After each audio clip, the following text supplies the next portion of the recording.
Good evening, everyone, and welcome back to a slightly later than scheduled podcast. But we are back. We are here.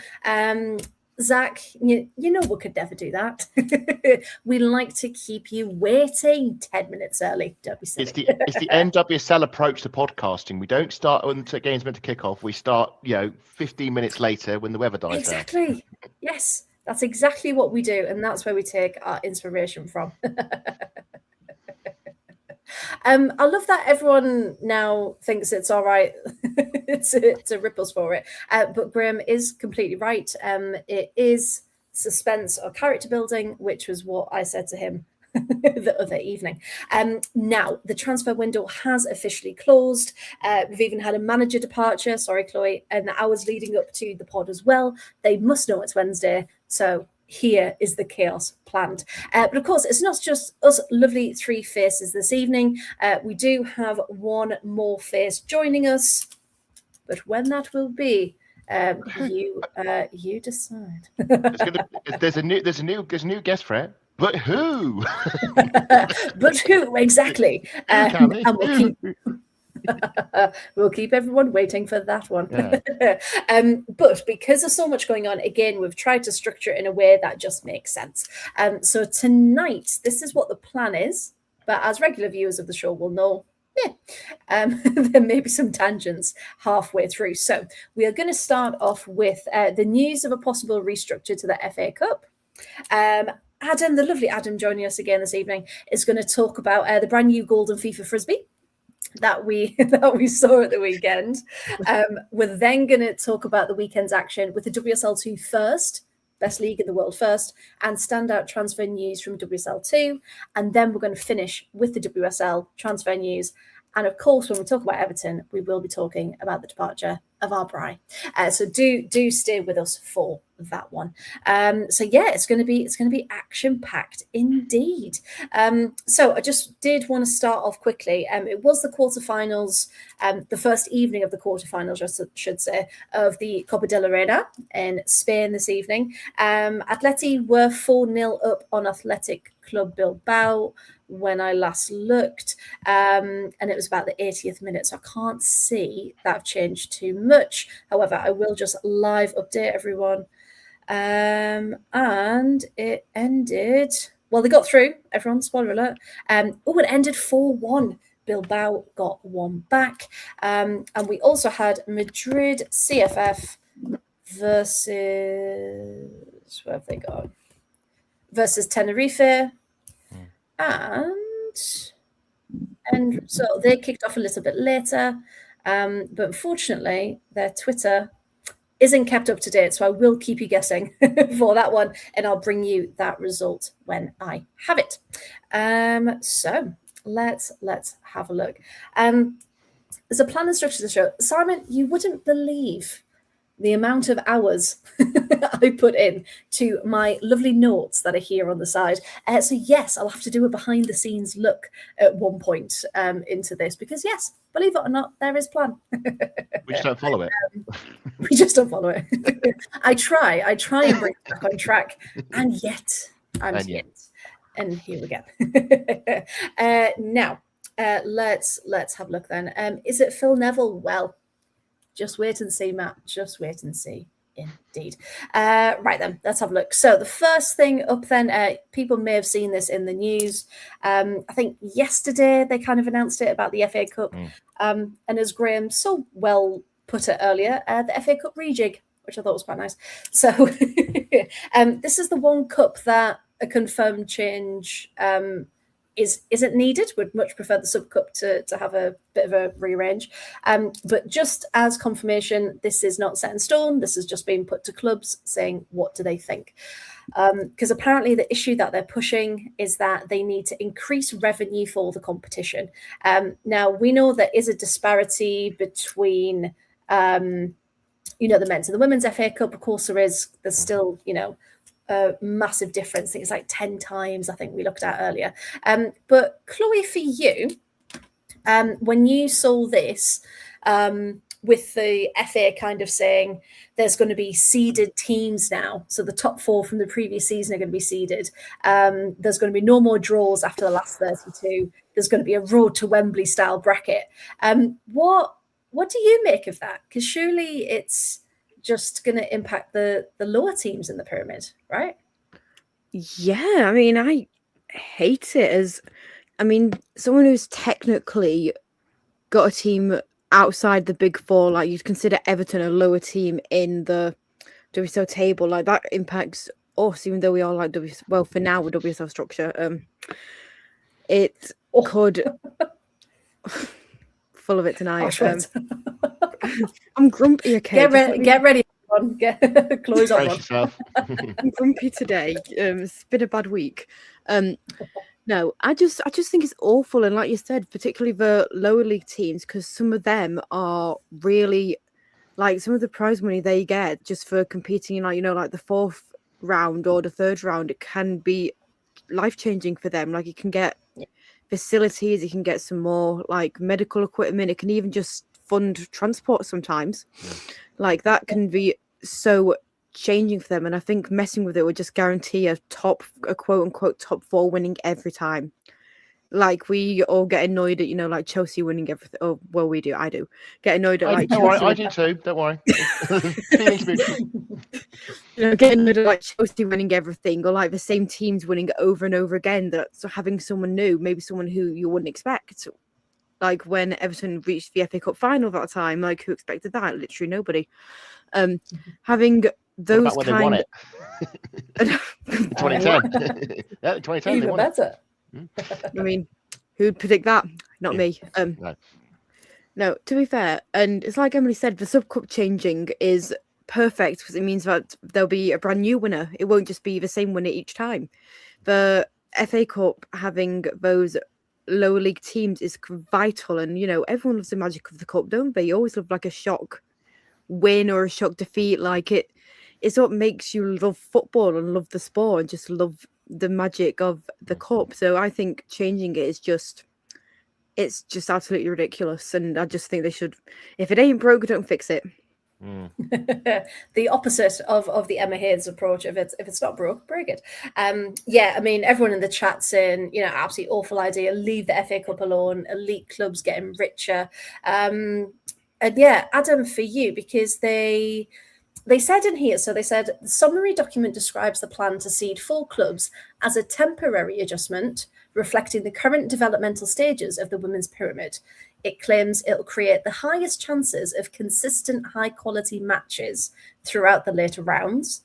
Now, surely that goes against the magic of the FA Cup, right? Yeah, if they're just saying, oh, we want the better football later on. No, the whole magic of the FA Cup is completely random. Like, you could have any game at any point in it, and I mean, if you wanted to, if I was to seed it, as you were, I would rather seed it against the big teams and try and have it in a way that you. But the problem is, you don't want to artificially manufacture the competition and try and say, well, we need to tweak it to make it, because then it becomes false. We've got to tweak it. We've got to tweak it to make it more exciting, but then we can just see through that. Because it's nonsense. Yes.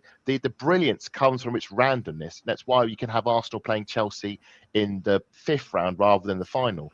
You know, I know. I mean, because you see it in the tennis, it's always the same.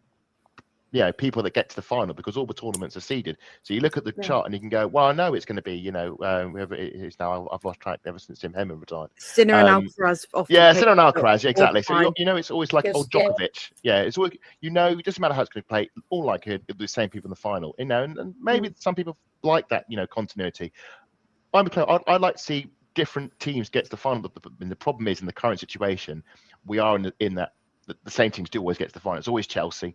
And it's been Manchester United recently, and maybe one day an Everton might get through if enough big teams fall. And that's probably the bigger issue of FA Cup, is there is a too great a gulf between the top and say with WSL2. You don't see too many cup sets, if you will, and that is a problem. And I don't think this tweak would actually remedy that issue. That's an issue we're trying to improve the lower tiers.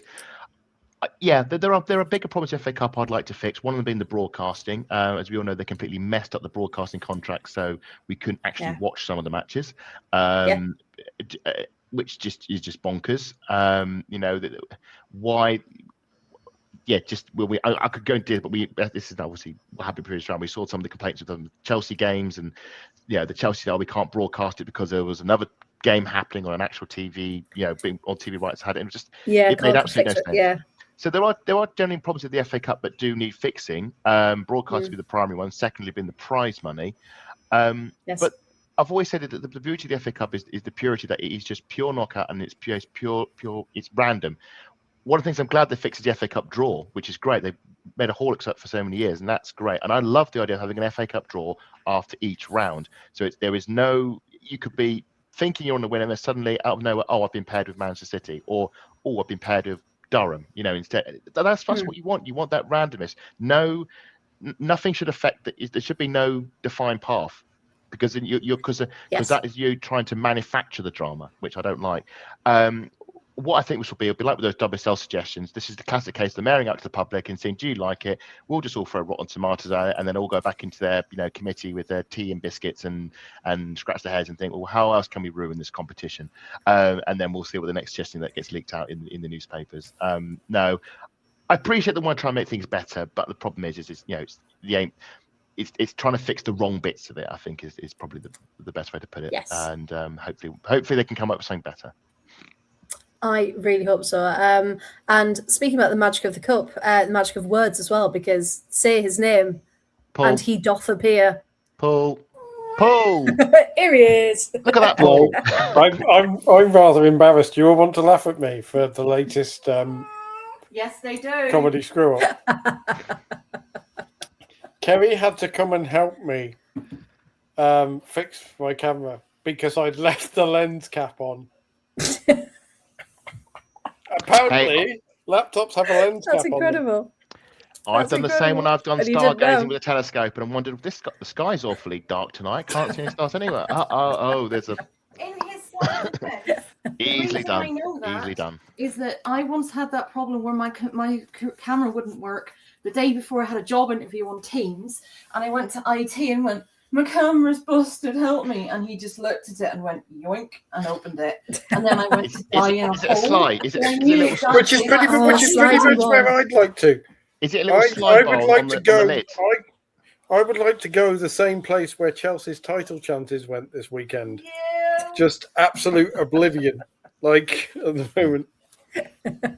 Have I missed Adam mention that Arsenal are world champions yet? Or are we?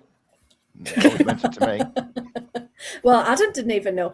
No, we are still. We're just finishing off the FA Cup restructure, and in fact, the last point of that I was going to come to you actually, Paul, because it even states the FA's proposal claims a bracketed draw enables the development of storytelling and enhanced narrative to the competition. It enables clubs and fans to plot their road to Wembley Stadium, building momentum and excitement while supporting operational planning. Paul, your thoughts, please, on this. Fuck off. Right, that's it, and move on to the next. Genuinely, I did actually say to Freya when this came out that you were going to have to save half an hour just for me to explain how stupid it was. But Adam did make a lot of wonderful points that I was going to make about how the magic of the FA Cup is that it is completely random, and having a draw after each round means that most of the time things can't be plotted. But what I basically said on Twitter about this is we've all suspected that certain elements within the governance of women's football, men's football, but definitely women's football, only give a shit about 4 teams because they're the ones that they think are the cash cows. I'm taking the ones that bring the money. Yeah.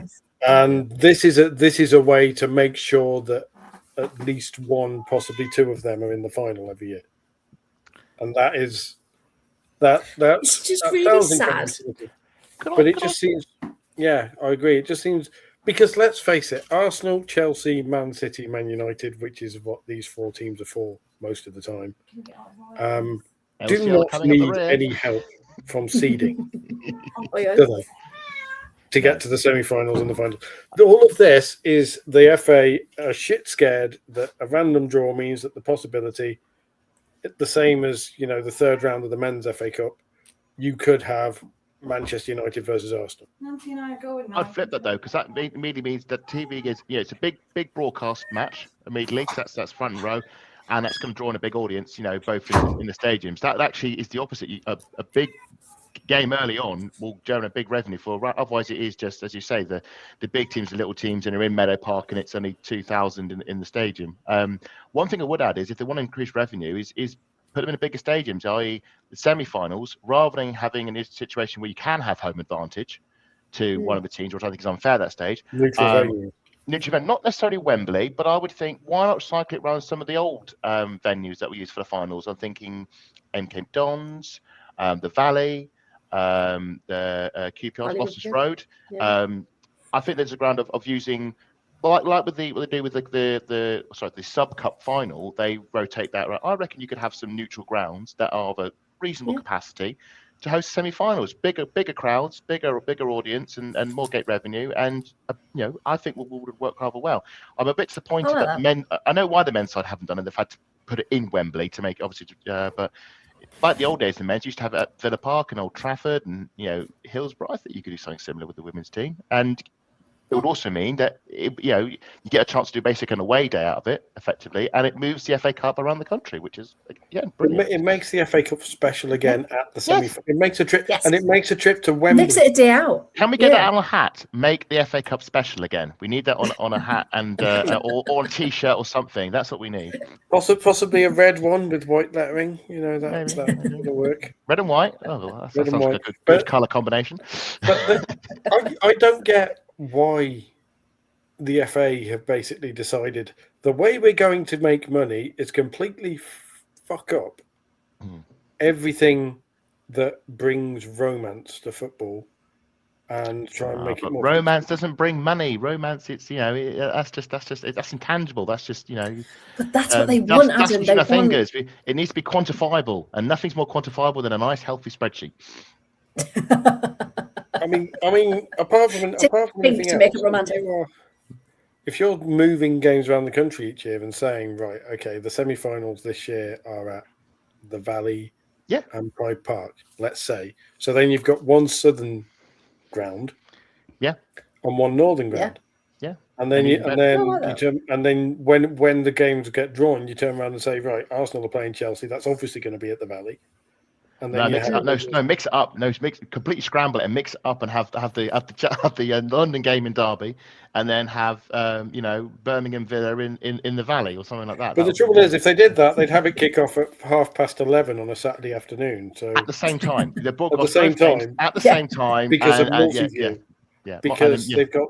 I'm convinced my low stakes conspiracy theory is that all of this bollocks with kickoffs, all kicking off at the same time, is because Sky have decided that they basically want a women's version of Soccer Saturday at some point, so they can inflict more bloody of the same pundits on us, and the same 5 people, because there is talk that this year, with regards to the FA Cup, to the women's football coverage, it has been very noticeable. There's lots of new voices on it,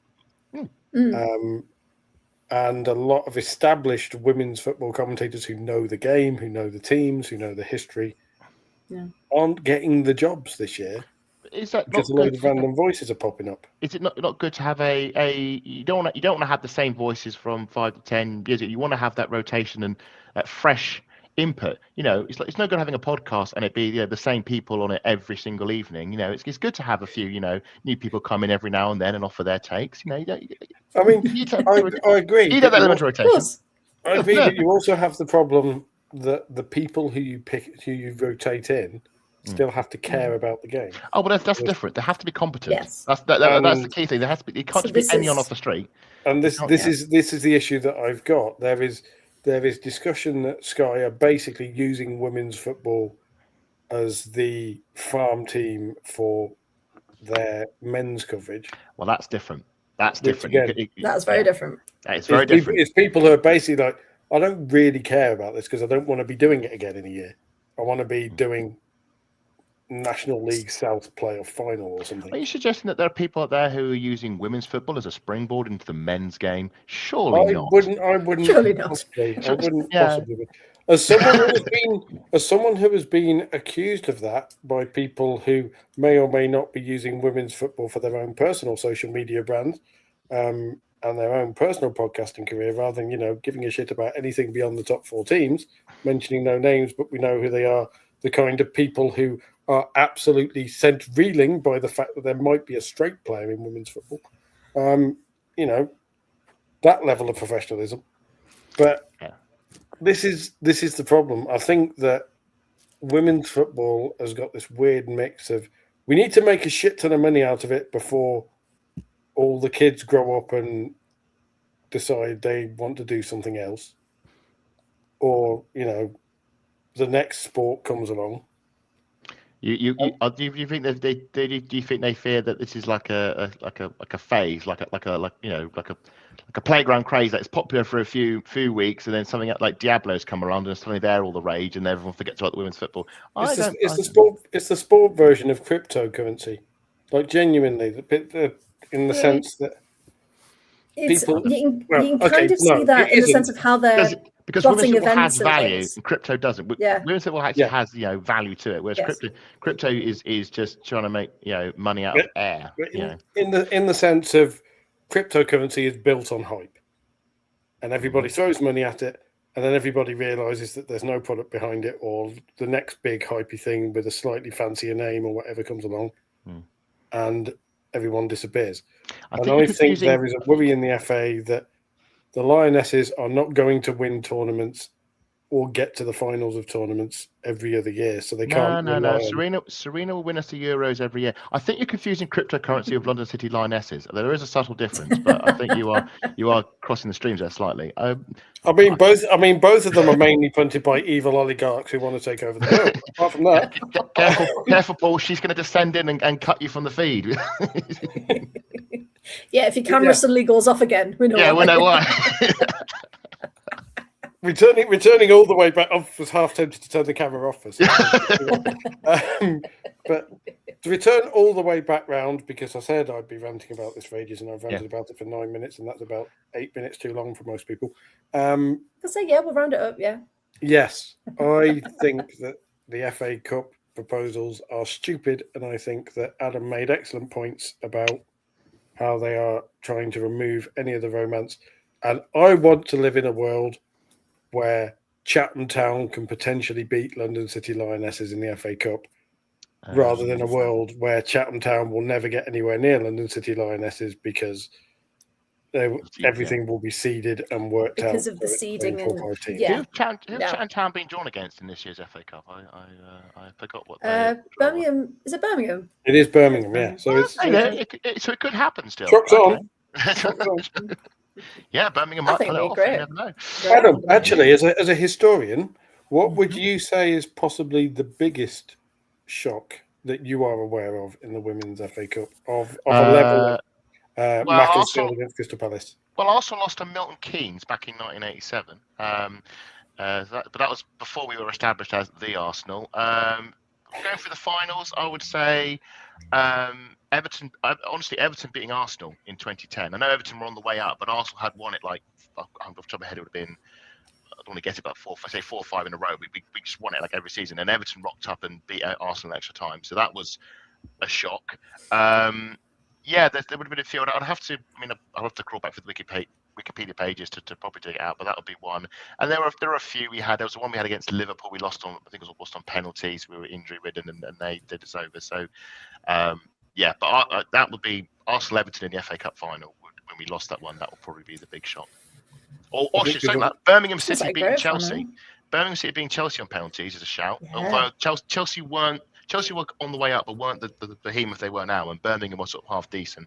But I think that would be up there at least. But it's interesting we're saying tier 3 versus top tier, because the big one I can think of is Bridgewater beating Crystal Palace a few years ago. But that Everton beating Chelsea. Everton beating Chelsea in the COVID season. At Goodison Park. can't. That was a surprise. Villa beating City in the FA Cup. Hey. That happened. Fair point. Can happen. We need more hope of we need more Macclesfield versus Crystal Palace. For the sake of argument, Sutton United versus Coventry Cities, which was the biggest FA Cup shock before Macclesfield beat Crystal Palace, the biggest gap. So. Absolutely. And that's the thing, and you want the ability for it to happen, don't you? Whether it will or not is a different story, but by taking away that option, it just doesn't make it the FA Cup anymore. It might as well just be any other. So you might as well have the top 4 teams. The NEL Cup. We'll call it the NEL Cup. The NEL Cup. Yeah. Maybe you could call it the Champions Cup. Maybe, or maybe a competition where we have anybody who's in Europe can't compete in it. So it's only non-European teams can compete in the. Oh no, mate, that already exists, doesn't it? So we'll gloss over that one. Well, I'll tell you what. Let's leave that FA Cup controversy there, and hopefully, because I did see something. The Manchester City supporters, official supporters club, have put a statement out saying we strongly oppose this, and they are also encouraging other clubs to do the same as well. So I don't think there will be much support for it at all. No, and I think the support. I think if you support that proposal, backlash. Yeah. I don't like saying this, but I think if you support that proposal, you are not a football fan. No, you're an economist, not a fan. Yeah, exactly. Now, speaking of finances, Adam, Arsenal were in a lovely little competition at the weekend. Not WSL, not league action, but you did end up winning the most expensive frisbee in the land. It's now all yours. For anyone who hasn't seen it, Katie McCabe had to be stopped from trying to frisbee the trophy into the stands. Because, of course, Adam, this was the first ever Women's Champions Cup. We talked about it a bit last week, didn't we, with the semi-finals, because that was on the Wednesday against AS FAR. But before we get to the actual winning moment in the match, what do you like it as a tournament and as an entity? Would you like to see it come back? I enjoyed it. I mean, it's one of these weird ones because, what's best to describe this? If you have no dog in the fight, it's very difficult to be sort of invested in it because it just feels like a load of nonsense. And part of that is personal bitterness that you're not in the competition. But also it's like when you go into a season, you aspire to win the FA Cup. Well, I hope you do, or you aspire to win the league, or aspire for promotion. No one thinks I aspire to be the FIFA Champions Cup champions, world champions, intercontinental champions, well, whatever the terminology is. It's not going to be like I want a treble of trophies. I want the FA Cup, the Premier League, and or WSL rather, and the FIFA Champions Cup. It's not. It is basically a glorified European, global, shall I say, Community Shield. That's what it really is. It's a FIFA Super Cup. It's a FIFA Community Shield. But what it is a chance for European teams, and in this case, English, Arsenal, to play against teams we never would play against. It didn't happen this time around, but you could hypothetically play against NWSL, billed as one of the best leagues in the world. They didn't really show most of that and the competition. No. Teams from Africa, teams from South America. Having that intercontinental, combination of teams that you wouldn't get just playing the same teams in the WSL or the same teams in WSL. I think that crisscross of teams and having teams, travel to other countries to play. I mean, it could have been hosted in Gotham. We could have, also could have flown out there. Maybe I think is it New York, isn't it? It's New York. New York, yeah. New Jersey. Yeah. So if New Gotham Jersey, the stadium, I think, New Jersey. So if it was hosted there, Arsenal and all our fans, we would have all flown out to America and enjoyed New York and New Jersey and gone and watched the tournament hosted there if it had been there, or it could have been hosted in Brazil, however they want to spin it. It has been a bit sort of rushed, I think. There was a lot of last minute sorting out, like the broadcasters. No one knew who was actually going to show the games. And there's been obviously issues with it being in and out of season and which teams. But I think as a whole, as a concept, I'm all for carrying over the competitions that are in the men's side and bringing it into the women's side. I would like to see the Community Shield come back. I know they did dabble with it, but I really think if they can sort the calendar out so that the season doesn't immediately start after a summer tournament. I think you can have a community shield in it, and it's a good way to open the season. And it's one more trophy to win, which as Arsenal, we love winning trophies, and it's another one to add. So I enjoyed it. I watched the first the semi-final on TV, and then the final I was fortunate enough to attend, and it was a really good occasion. And yeah, hopefully we go again. I think hopefully it gets a second run of it. I think it's got a place in the calendar. I think that may be the only question, just because of all the fixtures and stuff. But it's not like the Club World Cup. It's only 2 games. I think that's it's not dragged on. It's very much not dragged on. Done. It's just not, it's not group stages and quarterfinals, semi-finals. It's just 4 teams, little knockout tournament, and you get a little frisbee at the end, and you can claim that you're intercontinental world champions, or whatever the term is. For me, we're champions of the world, and I'll stand by that. And that's do you get to defend it, or is it whoever wins the Champions League? No, I don't think it's not like the Champions League. You have. That's the thing. It's actually the reason it's so hard to win is because obviously the Champions League is harder than this competition, which is to say, so I don't think we'll get in as a reigning champions and buy into it like the Cup Winners' Cup used to have, which is going way back. I think the only way we get a chance to defend is if we were to somehow win the Champions League again. I'm not backing us to do that. I think there'll be a different name on this time around. But that's why I said that with this tournament. Say never. Never say never, but that's why I felt if we've got to win it now because we may never win it again. It's like, and no offense, Paul, this is like when Coventry got to the FA Cup semi-finals. Your feeling is we may never get that. Yeah, but you know what I mean. When you get that far, it's like we've got to do it now. We'll never get this chance again. You're obviously very unlucky in that instance. And we did. Yeah. I refused. it was clearly onside. Clearly onside. Whatever Manchester United women fans on Twitter say whenever I criticise Mark Skinner, which is very.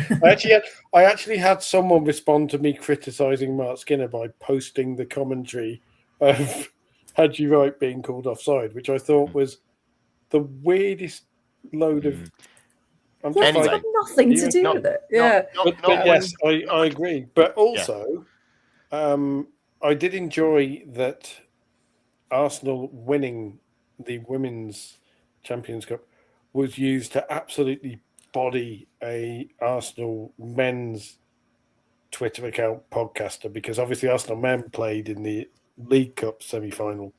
Yes, on the Emirates pitch, and there was a bunch of talk about how crap the pitch was. Oh, you mean the guy who's the son of a other Arsenal broadcaster? There was somebody on there who was talking about. That's the one.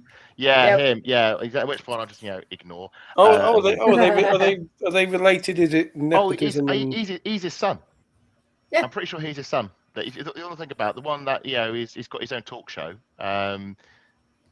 He's but there was something along the lines of, well, the women have played on the pitch, and a whole bunch, and basically Tim Stillman, who normally I don't have a huge amount of time for, but in this case I do, because he basically quoted with, here are the last 3 dates that Arsenal played on it. Yeah. By the way, the last time they played on it, they won 1.7 million quid.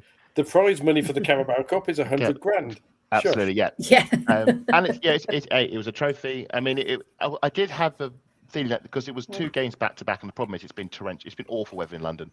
It's been torrential rain pretty much in every game. We've had these 2 games back to back on the pitch. I mean, we were watching the game. It was not great, and there was look at the 6-yard boxes now. They're pretty knackered. I'm hoping that the rain's eased off and we can get the pitch recovered for the next game. But it's the way that treat it as it needs to be best for the men's game. So it's our mutual home now. Both teams play there now. So if Inter Milan and AC Milan can make it work, Arsenal men and Arsenal women can make it work. So yeah, exactly. And it was, and I was glad that they were pushed right until the end. Chloe, did you get to see much of the Champions Cup of the weekend? I watched the highlights. I watched a bit of it. Yeah, did you like it?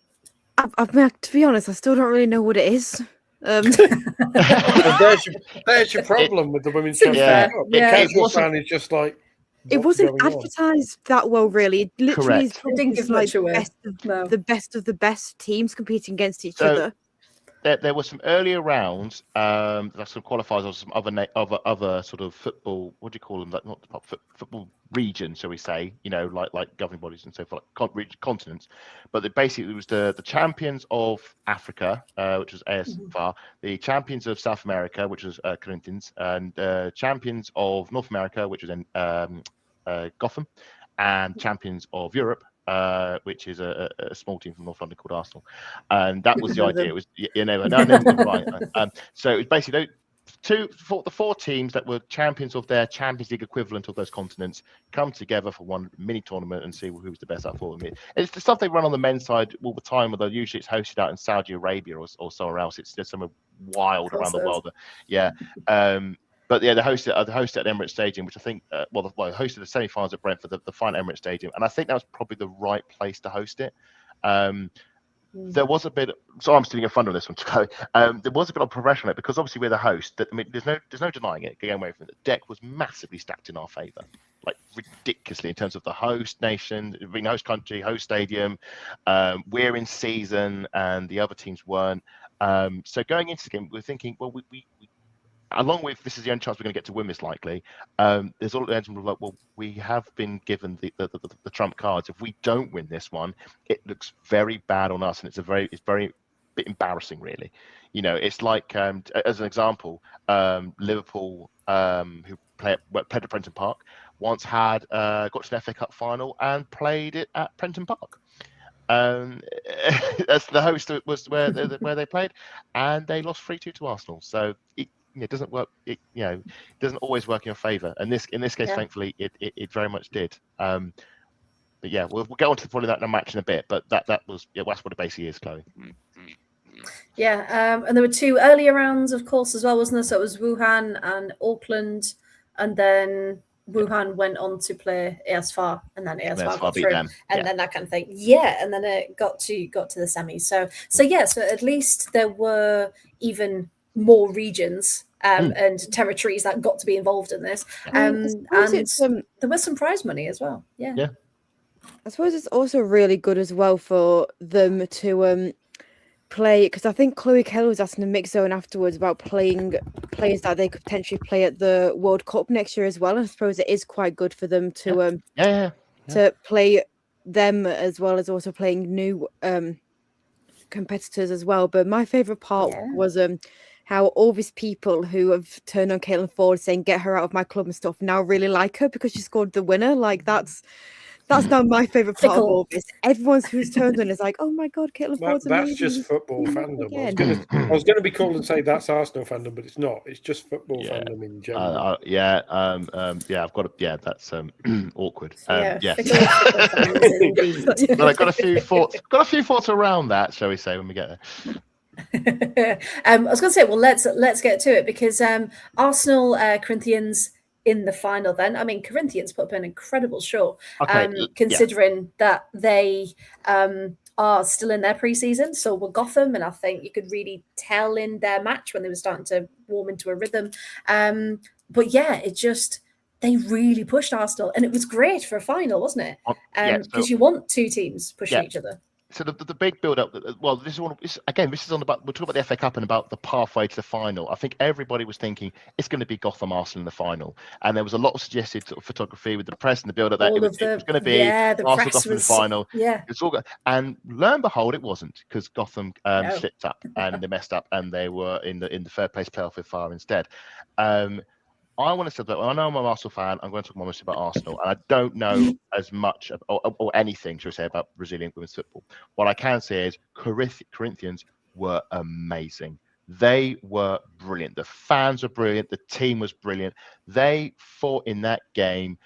Like, they did not give up. They fought for every ball. They were heroic in their defending. They had some really good chances, and they pushed Arsenal all the way. And you could see what it meant to that team. You could see what it meant to the players.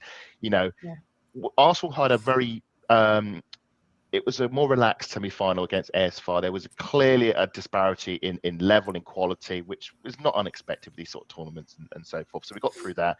And I think the hope was that I was hoping it was going to be a stress-free evening that we could relax into. It might be tricky. But hopefully we can just sort of get the job done. And it wasn't. It was an absolute battle in horrific conditions.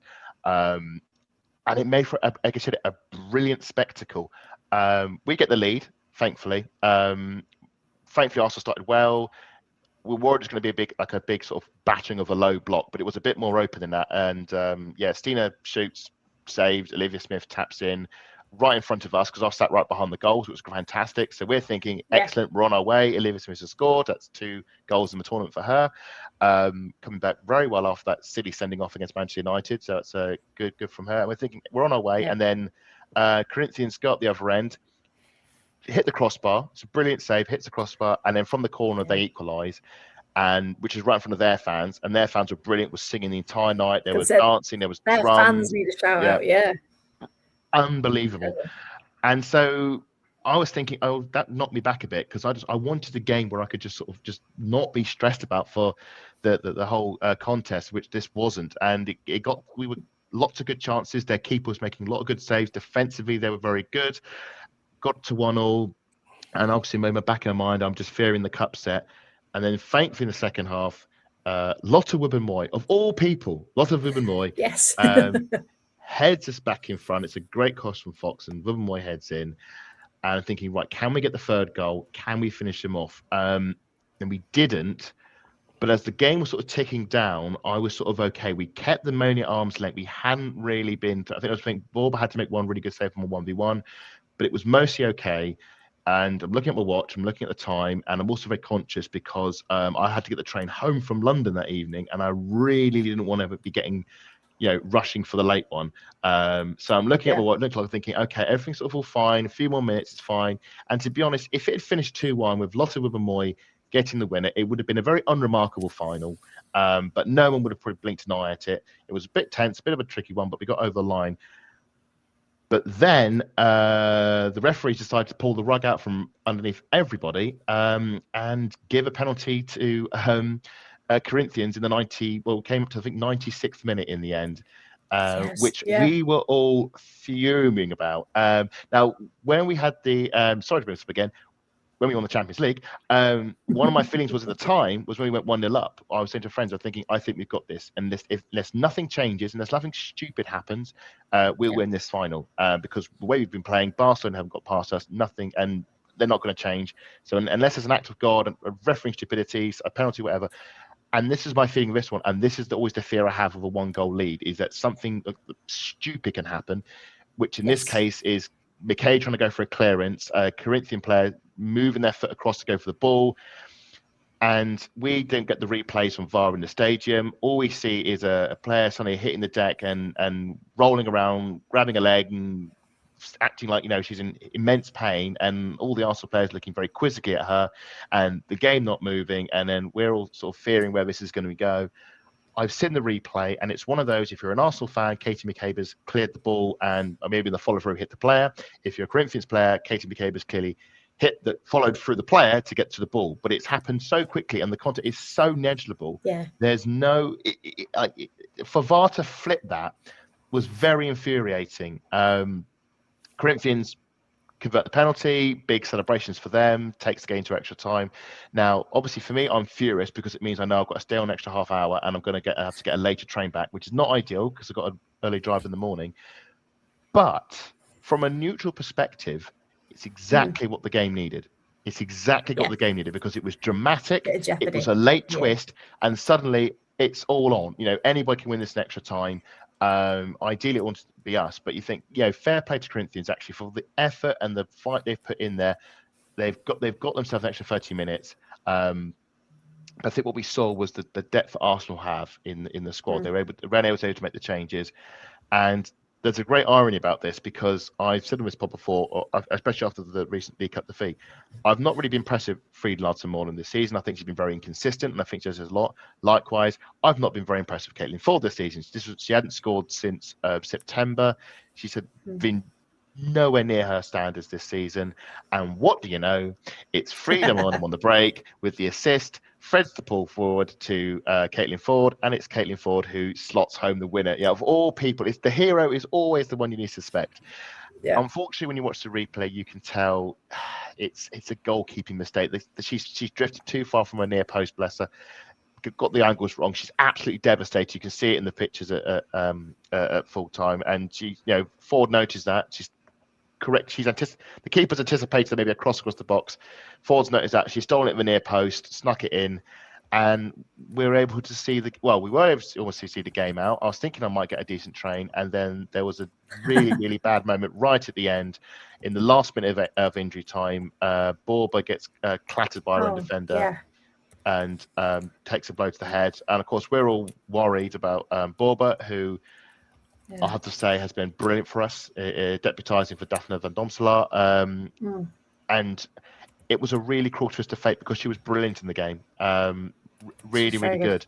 Very good. And she was denied the opportunity to be on that podium with the medal, with the trophy celebrations. We had to make a concussion sub. I've never seen a concussion sub made before, and it's very weird because when they do that, FIFA make a big advertising about it, saying it's not just saying, oh, it's a concussion sub. They say concussion sub. We're very dedicated to the welfare of players. It's very, very weird. It's like it's just a concussion sub, yeah. So Daphne comes on for the shortest ever substitute in football history, basically. Kicks the ball. Was it like 11 seconds or something? It was mad, wasn't it? The injury was like 30 seconds to go, and I swear we played another 90 seconds afterwards. It was very strange. So Daphne comes on, and thankfully we see the result out, and Arsenal make history again. We are the champions again. First champions of the world. We'll keep on fighting till the end. Yes. I think someone said that once, didn't they? Yeah, I've taken my bows, my curtain calls. I've paid my dues time after time. Yes. Put a melody on that, Adam. By the way, bad mistakes. Boy, have Arsenal made a few. But we've come through. Yes, it was. I was devastated I didn't get played during the trophy celebrations. Annoyingly, it played music I'd never known. And there was another really nice touch that they got Arsene Wenger to give out the medals to the players, which was a really, really good touch. Unfortunately, they had some bald idiot who was making a fool of himself on stage, which was very disappointing, but we will gloss over him. And curiously, Frida got player of the tournament, which had some of us scratching our heads. But fair play to the team. The deck was in their favour, and they took full advantage, and they took a bit of history. They are the first ever team to win this FIFA Champions Cup, and that's forever us now. We had the most expensive frisbee. We got 1.7 million in the bank. Hopefully, we can sign some decent players of that, which would be quite nice. A big summer rebuild coming up has been mentioned, and memories to make a lot. It's not quite Lisbon. That was very, very special, but this was. Yeah. It's not been a good season for us, and this sort of was a bit like, well, we know we're going to come away with something at least, and it's something that not many people, maybe even ever, will win. In the WSL, so that is a bit of uniqueness of that, and it was. And it's a perfect serving dish for the blancmange rabbit. Yeah, and indeed it is charming. The only annoyance was I got back at 1 a.m, so I was absolutely shattered. I had to get the last train out of Victoria, so it was 90-minute wait at the station to get the last train home. I was absolutely shattered, and it got about 4 hours kip, and then it was back in the car and off to work. But it was worth it, as I was saying. It was worth being absolutely drenched through in rain and cold just to be there for that moment. And thank you, FIFA, for that. We will hold that moniker for as long as possible. Champions of the world. I just wish it was called something a little bit different, because women's champions, women's cup champion, women's. There's just a lot of champions. FIFA Women, the champions of Champions Cup, I think, would be of the champions of all other champions from Champion Nations. A Triple C, a Triple C Cup. That's something else, isn't it? Or is it a Confederation Cup or something? I think there's the Confederations Cup. That's normally what they do when they play like the winners of the Euros, winners of the World Cup, winners of the Copa. What was it? It's not Delta, but the Asian Cup, shall we say, and the Gold Cup will probably be that. Would be the one that usually in that shit recreation ground in Spain that always seems to host far too many matches. The Pinatar Cup. The Pinatar Cup. Bring back the Cyprus Cup, I say. Quality tournament that, and the London County Cup while they're at it. We need to bring some of these old school tournaments back. We do. No, we really, really do. And everyone needs a golden frisbee, is what we learned from that one. Absolutely. But yeah, it was nice. It was nice to see. Especially if you've got a golden retriever, then it goes with the. That'll be the next tournament. If we can get on the phone to Michelle Kang, yes. she can start sculpting it now. Of course, given a lot of Arsenal fans are from the home counties, they may well have golden frisbees for their golden retrievers. I couldn't possibly comment. And what a good time to leave there. It was quite funny though, because obviously there was the discussions over whether Kinziker should have been a partner in there, and it was like, well, there's no Kinziker teams involved, blah blah blah. But the branding was everywhere, and it just I think I said this, if anyone watches Monday's pod with Barry, All Women's Football, it's a bit like in Doctor Who, when Cybus Industries is everywhere, yes. And Atmos, and just everything is branded, and everyone has it, and it just made us laugh. Because obviously we all took the mick out of the NWSL balls that have got the big K on. That looks like knee tape, but no, K for Kang and K for Kinziker. But yeah, what a good end to the weekend for Arsenal, wasn't it? It was. It was a good. I was just saying, we're going to segue into things later, but because we were only half following some of the results that happened during the day, it was men's and women's. It was like, well, it's double or nothing. We have to win this, or the entire weekend is like ruined. And thankfully, it did indeed pay off. It did. No, it did indeed. And what a fantastic. And we would just like to say, Annika Bobe, of course, has been discharged from hospital. All the checks have come back fine. Yes. But as far as we know. As far as I know, but what was one of the really good touches I really loved is that Daphne von Domsela, when she came up to the podium, they had her shirt. They brought the Annika Bobe shirt with her. So while she wasn't there, they had her presence in there. And she won goalkeeper of the tournament. Annika Bobe, and I think that is, and I remember when I first saw her play for Arsenal in a friendly against Spurs, and I'll make no bones about it, she was dreadful. And I was thinking, is this keeper? And it turns out she was injured and has been for most of the season, and she's come in and was brilliant. Kept a clean sheet against at Stamford Bridge and helped win us this trophy. And I hope that she's back and able to get back on the pitch soon. Yeah. Absolutely. Of course, Arsenal have also signed a goalkeeper. Released today. Yes. She's back. She was at Spurs. She's at Arsenal. But we'll talk about it when we come onto the WSL. Yeah. Don't worry. We will indeed talk about it. Now then, so on a flip from last week, we're going to do WSL2 first, as I mentioned earlier in the programme. And one of the reasons that we were a couple of minutes late, so I will apologise again, is because for some reason my graphics for the evening were from last week, and that's not helpful, is it? So I don't know, but just for WSL2, everyone else is fine. So I had to go back and quickly chop some up. So if we put our WSL2, again, apologies for Bristol Sunderland at the bottom there, but we get the gist. So yeah, this was what the weekend looked like in the WSL2. Some massive scoring games. Birmingham City looking at you. But yeah, Paul, did you manage to catch any of these? Because I have to say, I don't really want to talk about the bottom one, but I do want to talk about their transfer window. But yeah, Paul, did you catch any of these this weekend? Anything stand out for you? I mean, I did go and watch. I did keep an eye. Southampton bringing an end to Crystal Palace's revival was mildly surprising, but also very good. And you pointed out, and a lot of people have pointed out in the chat, Ashley Reardon's goal for Crystal Palace. Oh, Ashley Reardon. Yes, take a bow. We differ on this, Freya, because it's one of those goals where she's out wide on the left side and floats the ball in what is a cross that can be claimed as a bit of vision spotting the goal if it drops in. I think it was a cross, personally. Oh, I think it was a cross, yeah. And I thought the best goal was actually one of the most lovely, subtle little finishes I have ever seen. It was Southampton's second. Eddie Brazil got 2 goals. And it was Southampton's second because if you watch it, it looks like a fairly... And this is why I appreciate football so much. And this is one of those things where I either sound like a purist wanker or someone that really enjoys stuff, depending on who's talking. Because 35-yard thunderbolts and all that stuff are well, but the little subtle touches that you see, the little dink over a keeper or the little through ball or something like that. Yeah. I very much enjoy, which is why I enjoy watching Yuri Hasegawa so much, as an example. Or Kim Little is another 45, one. 45-yarder foot like a traction engine, Katie McKay blaster is where it's at. Although, if you show about Kim Little, your sort of goal will be the Kim Little spin around in the 2009 FA Cup final against Sunderland. When she runs onto the through ball, just a little Cruyff spin around the keeper and tucks into the empty net. Let's not, shall we? What, Sunderland? Let's not go back there. But the Sunderland, one, yeah.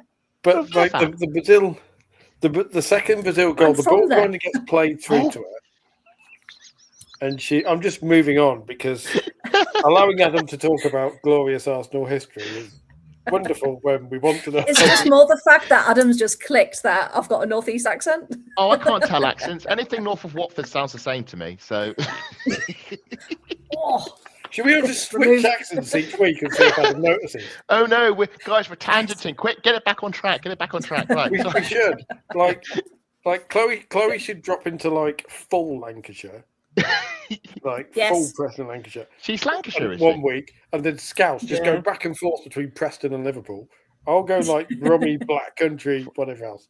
But anyway, back to Ellie Brazil's second goal because it's dinked through to her, and she is literally the ball's at her feet with the goalie about a yard away, coming out at speed. And she almost doesn't appear to touch it. It's the gentlest little roll of a touch, and you gets it, and you kind of see Palace's goalie. Is it Lambourne or is it still Shea Yanez? Because I was watching it. Yanez, yeah. Yanez. You kind of see Yanez utter confusion because he comes flying out to block it, and it's the most subtle little dink past her.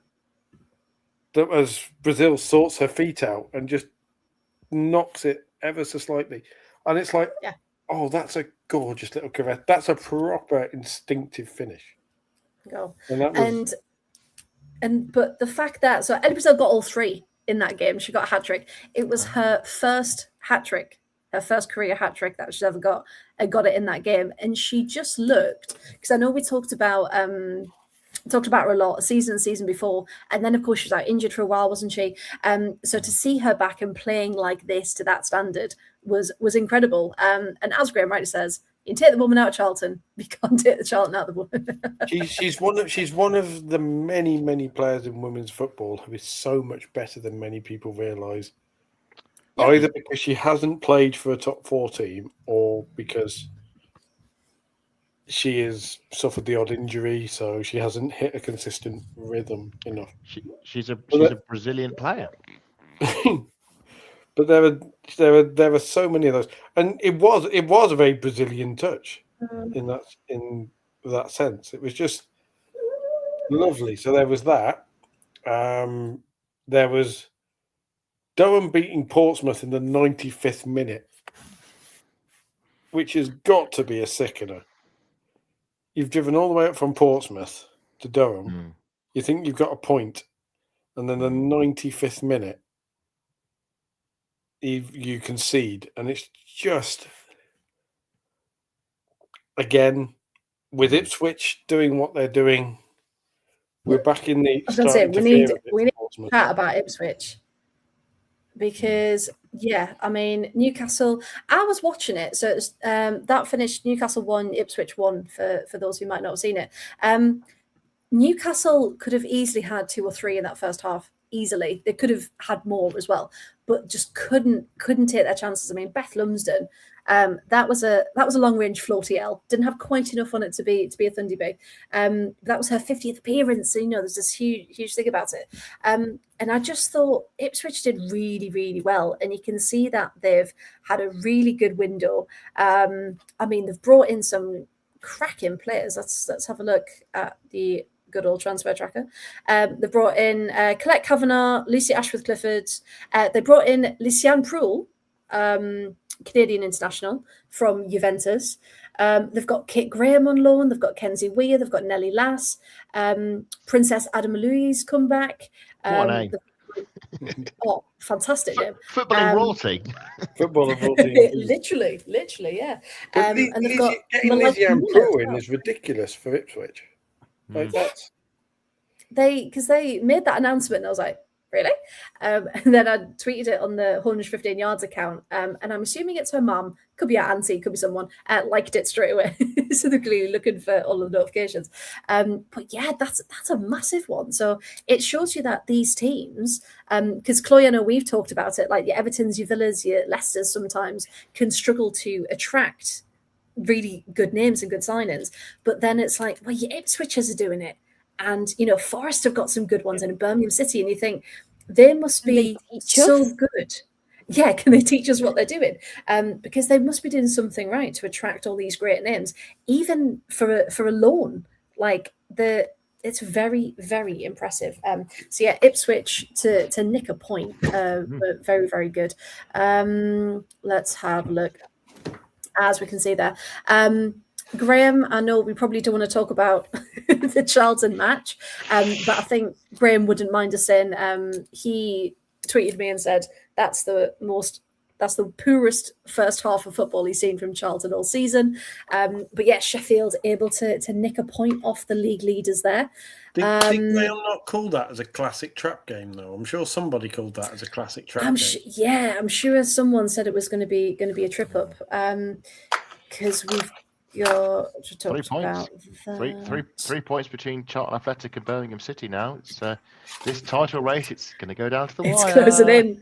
It's honestly, it's going to be so close. But that's why we love it. Like we all want to be at the Valley on the final day of the season when it is that match. The narrative's been narrativering. The flip side, obviously, if Charlton and Birmingham are first and second, I think we mentioned before, the first and second, and they're well clear third, then it would be a shootout for the title, but there'll also be no jeopardy like last season when it was you go up or go home basically. This time it's like, well, you're both going up anyway. It's like, well, okay, it's just a nicety for who gets the trophy. But it's like that whole thing about, well, you may have won, but really, you're both winners. It doesn't really. I know, and that's things. Like to have a last day title race. WSL could never. Hey, we had a title race. Well, it nearly was last season. Well, season before, we had two teams on level. Oh, season 4 was goal difference, wasn't it? Yeah, last season we were 12 points behind in second. That was not a title race. Was it the season before that was Helicopter Gate, where there was a rumor that the WSL trophy was sat somewhere in a helicopter? That was it. Somewhere on the M6. It's usually like in a service station somewhere on the M6. That's normally how they do it, isn't it? And so I'm always wondering if you ever pull over for fuel and you look across and there's a guy with a motorbike with a Premier League trophy sort of balanced on the back or something, and just thinking which way is he going to go? Just looking really bored the whole time. Yeah, it's just so we're waiting for. It's gone to extra time. We're in injury time. I don't know yet. I don't even like football, mate. I'm just sat here waiting until they tell me where to go. Isn't it? Yeah, it's more of a rugby man. But yeah, I mean the other just couple of things I wanted to pick out there from the WSL2. I mean Birmingham 5, Forest 1 was an incredible scoreline there. I mean Forest again have made some incredible signings. Their one goal though did come from their newest forward, Joy Yamewa. She equalised, so it was 1-1. And then it just kind of all fell apart. Unfortunately for Forest, just switched off a bit, and Birmingham were the ones to really capitalise on it. Lee Dammer scored the second goal of the afternoon on her debut. Lotta Lindstrom got a hat-trick. She's on loan from London City.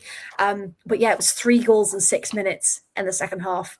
And it was just complete domination for that one. I didn't know much about this game, but I'm looking at a team who the home team scored a hat-trick, won 5-1, and the away team suffered a second half collapse. Is this not the Chelsea-Manchester City game? I'm confused. We've done it a league early. I'm just looking at it again. I swear I saw the highlights of this game before, but this is Birmingham not for it. I was going to say, if only it was 2 different shades of blue, then that would have been another element to it. But yeah, just an incredible afternoon out for Birmingham City. And Bristol, which is what my topical tag is all about. Bristol City signing Olivia Vosh. Can we just take a minute for that one, please? You'll have to pardon my ignorance. How have they done that? But who? We have to pardon my ignorance in this one. So enlighten me. Who is Olivia Voss? What a good setup! What a good tee up there. So Olivia Voss is a Polish defender, Polish international defender.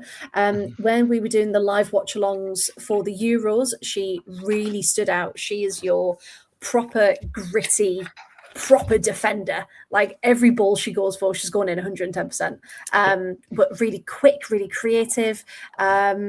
Scores a few goals in a time as well. But yeah, she was at Nuremberg. 16 matches, 1 goal, again, as a centre-back. Not bad indeed. And yeah, she's been pretty much in... I'm guessing it's Nuremberg, Austria? Nuremberg, Germany. Germany. Yeah, in the Bundesliga, yeah. So yeah, she's been in Germany the last couple of... So she was at Nuremberg... since just the summer. So she just went in the summer. She was at Basel before that, Zurich. So yeah, so she's been been in and around those championships there. But she looks like a Bond femme fatale. Like she looks like the scary henchwoman of a Bond villain. Are you on about in the best possible sense? Exactly. Like she very is confident. Very impressive. Yeah. She's got very confident, no nonsense, not even intimidating, because intimidating can be taken as negative. No, but I was just saying, comparing someone from a woman from a Bond film, I don't think is the most flattering of comparisons when it comes to. I know what you mean, Paul, but I could also I'm getting some. It's very much Bond films. You know, like Prime Millie Bright, like she would just walk on Beast, and almost. I was thinking more men's game, someone like Yap Stam. I was thinking pre-podcast Bright. I think we're talking about, aren't we? This is pre. Yes, yeah. But yeah, just absolutely solid. And she's going to be incredible. So yeah, Charlotte Healy was obviously over the moon, talking about the signing. And she signed for, again, I'll just get my tracker up, for a 3.5-year deal for an undisclosed fee. So Bristol. That was a full. Sorry. That was signed after the match, wasn't it? Because Bristol City played on was it the Friday or Saturday? Was it on the Friday? What they played on an earlier? On the Saturday, yeah. And then the announcement was it? Yeah. So she didn't play that game, I'm guessing. No, didn't play.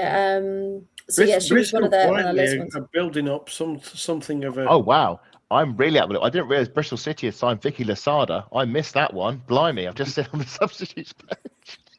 Blimey, former Barcelona Champions League winning captain. No, maybe I'd known, but I've obviously forgotten. But yeah, former Barcelona Champions League captain and former Arsenal midfielder Vicky Losada, who I met in a pizza restaurant in Lisbon after the Champions League final, because obviously she's Edna Burns' partner, so of course she was out there. Yeah.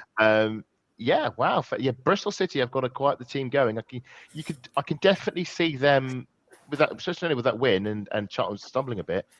Yeah, they are them, and they're going to be up there as the Joker, isn't it, for the last the promotion spots. I mean, Bristol City's centre backs with Vosh are. Sorry, Chloe. Probably the centre backs that Everton would love, because they've now got Siderstruck. Harley Bennett is a very impressive second tier defender. Possibly the WSL may be a league where she's not starting every week, but she's very physically strong and very good in the Championship. And now Olivia Vosh, like if you're an opposition striker, you're not going to want to face that back three at all. No. And they've got one of the best strikers in the league now as well, because we've just given them the best striker in the WSL2 in Gale, isn't it? Just who scored? Jessie Gale has. Yeah, and that I think surprised a lot of people because she was doing really well at Portsmouth. So Arsenal just took her out of Portsmouth. But we're going to up the difficulty, level. You know, it's like when you play FIFA and you're thinking, right, I'm going to deliberately smash a team because I'm being petty and I want to. So you crank the difficulty down to extremely easy, whack 10 goals, and FIFA go, hang on a minute, you're better than this. We're going to up the difficulty for you, and it's like, nah. And it's like that. Arsenal going, okay, you've done your Ports a bit. Let's up a bit. Let's put you in a promotion chasing team in Bristol City. See how you're getting on. And she's doing well. Also got Sophie Ingle in midfield, and I'm Katie Robinson. Am I reading this right? Kate Robinson, yeah, went from Villa earlier in the window. But isn't this great how there is, I wouldn't not say ex-WSL, but there is WSL or WSL1, however you call it, WSL talent that is trickling into the WSL2. But WSL is so overflowing with talent that it is dropping into the WSL2, which is then improving and the clubs team. in the WSL2 can attract those players as well. Yeah, to exactly. say, we know we're not WSL, but you'll get minutes, you'll get time. You know, we can offer you so much more, really. And it's established names coming in, and that's only going to snowball. So that's really good to see. Yes. They've done really, really well. And like we said, Ipswich are building. Forest have got some really good loans as well as signings. Yeah. You've got, I mean, Sunderland getting Married Griffiths as well. That's an incredible one from Man United. Because that was uncertain where she was going to go. They've also got Cara Hamilton from Nottingham Forest as well, Sunderland. Which, when they were talking about, we might get one in, we were like, one? Please. And Sunderland got Grace Maloney in goal. Who's just look at that and just think, they do. Yes. I see Grace Maloney goal and I go, competent keeper. I feel comfortable with that. You know, I'm she's doing really well. So, makes sense. Yeah. So and that's the thing. If people don't watch WSL2, you might miss what's going on and all of these names that are still there and are still playing. And what I was gonna have a really good point to make on the end of that. Nope. He'll come back. As we wrap up. He'll come back at some point. And another thing. Speaking of transfer things, I know we're going Well, I was going to say about Newcastle and about Emily Murphy. Is that what you're going to say, Paul? I was going to wonder if Newcastle is one of the teams who everybody likes because they're investing and they're really, really getting big crowds and all that bollocks. Nothing to do with sports washing Saudi money, but you know, there would appear to be a similar issue to what Everton were getting hammered over with Kelly Gargo, in that the player wants to leave. In Emily Murphy's case, it's because she's homesick in the northeast, wants to move nearer her family. Had a move agreed with Charlton, which would have been ridiculous, by the way, if Charlton had casually in the January transfer window picked up Emily Murphy as striking influence, with her being an Irish international striker. But apparently Arsenal have gone, nah, we don't want to let you go. And Arsenal. this is Newcastle. where... Yeah, you said Arsenal. I was thinking, did I say Arsenal? Yeah, you did. I said, what we got to do with it? If I did, I stop blaming us, Paul. I know it may have been my Midlands accent, you know. I know it's tricky to spot accents. I may have just said Newcastle really quickly, but I apologise if so. But either way, Newcastle have basically had a player say, "No, listen, I want to leave for my mental health," and gone, "Nah, we still want to play you." That's interesting. That's interesting. That's interesting because on the one hand, you have the kind of argument of contracts and jobs and you can't walk away and whatever. On the other hand, if certain teams are getting hammered for it, we had an inverse in the summer. I think I mentioned in the previous episode when our transfers, when Arsenal and London Lionesses agreed a deal for Beth Mead to go to LCL. Beth Mead said, "I want to stay at Arsenal." So she stayed at Arsenal. So it was the other way around, that the player refused to move rather than the club refusing to move. So I think it's like an umpire's call. If neither side can agree on a deal for whatever reason, whether it be personal or financial, or whatever, then it just defaults back to, well, things just stay as they are. You know, no change will happen there. I think players refusing to move though is a lot stronger than clubs refusing to let players who want to move go. I suppose with Newcastle United got to look out for themselves. I mean, this player Murphy, I personally don't. I'm not knowledgeable at WSL2, so I'm ignorant. But she's obviously under contract with Newcastle United. So Newcastle United are under absolutely no obligation whatsoever to sell her, as bad as the which is the business aspect of it. Yeah. Unfortunately, this is cold and ruthless. Like, I'm not saying it's nice. You know, obviously there's an element of, yes, you can. Yeah, we had a player, we had Rafaeli, who we let go to the NWSL at the end of the season because there was a family and stuff. That's fair enough. But during the season, especially when you want to sell a player to a rival in your own league, it's kind of a hard sell. Or quite convinced. And Newcastle under. It would disadvantage them. It's not. I'm not saying it's nice. It's hard. It's awful. It's hard. This player clearly wants to leave the club, but the club is under no obligation to fulfil that role. My main unless point, they get someone I else in. is the difference between this and Everton getting hammered for exercising exactly the same rights over Kelly Gargo. I think it sounds. I think the hammering is sort of maybe. Especially with there's been bigger things to hammer about since then. I think there's probably help, which we'll probably get to later. I think with the Everton one is what's best to describe it. Well, obviously Everton is a bigger club at the moment in terms of they're in the WSL, but there was so much noise about that from a lot of different parties, and it's clear there's been a lot of conflicting information, which of course then ramps it up even more. It's so bigger. Whereas more eyes are on Everton in the WSL than there are in Newcastle United in the WSL. I mean, there's been all sorts of claims about the way Everton have treated Kelly Gargo. Yeah, but I think there's been a lot. It sounds like there's been a lot of doing and throwing from the agent side, the player side, the club side. The club say yeah, it feels like there's a lot of he said, she said. Exactly. So when you have that, it's there's almost been so much noise from both sides. It's sort of made it a bigger thing than what's obviously at Newcastle United. I'm sure there are similarities in the cases, but this is something. When did Murphy was declared at the start of the transfer window, or was this something that happened at the very end of the transfer window? Well, supposedly it only came out recently. Situation, but it only came out at the end of the window. Yeah, I was going to say if it's something that if you declare at the very end of the transfer window, I'd like to go to Charlton because I'm homesick. Newcastle are going to go. Why don't you tell me at the start of the window? We could have maybe organised something. We could have got a replacement in for you, and maybe we could agree with you. If it's something that's been dropped right at the end of January, then there's not the club. The club, then at the very least, the club aren't going to get rid of a player unless they've got somebody else lined up that they think. And it's not like the men's football market. The women's football market is a lot more tricky to navigate. And believe me, we've seen with Arsenal how little we've moved in this window, and how much we're not looking forward to the summer because we just don't trust they can get it right. So it's not like Newcastle United should just snap their fingers and go, right, class replacement straight in, and January window, away we go. I think if this was happening with summer window, it'd be different because you're not in the middle of the season, and so you can start to plan your stuff again. And you've got time. Rafaeli, she moved at the end of the season, so I think Murphy, as you say, may have reasons for wanting to leave Newcastle United. I just think the timing of wanting that move is not probably that great, and I think if she is going to move, it will be in the summer, and then we'll go from there.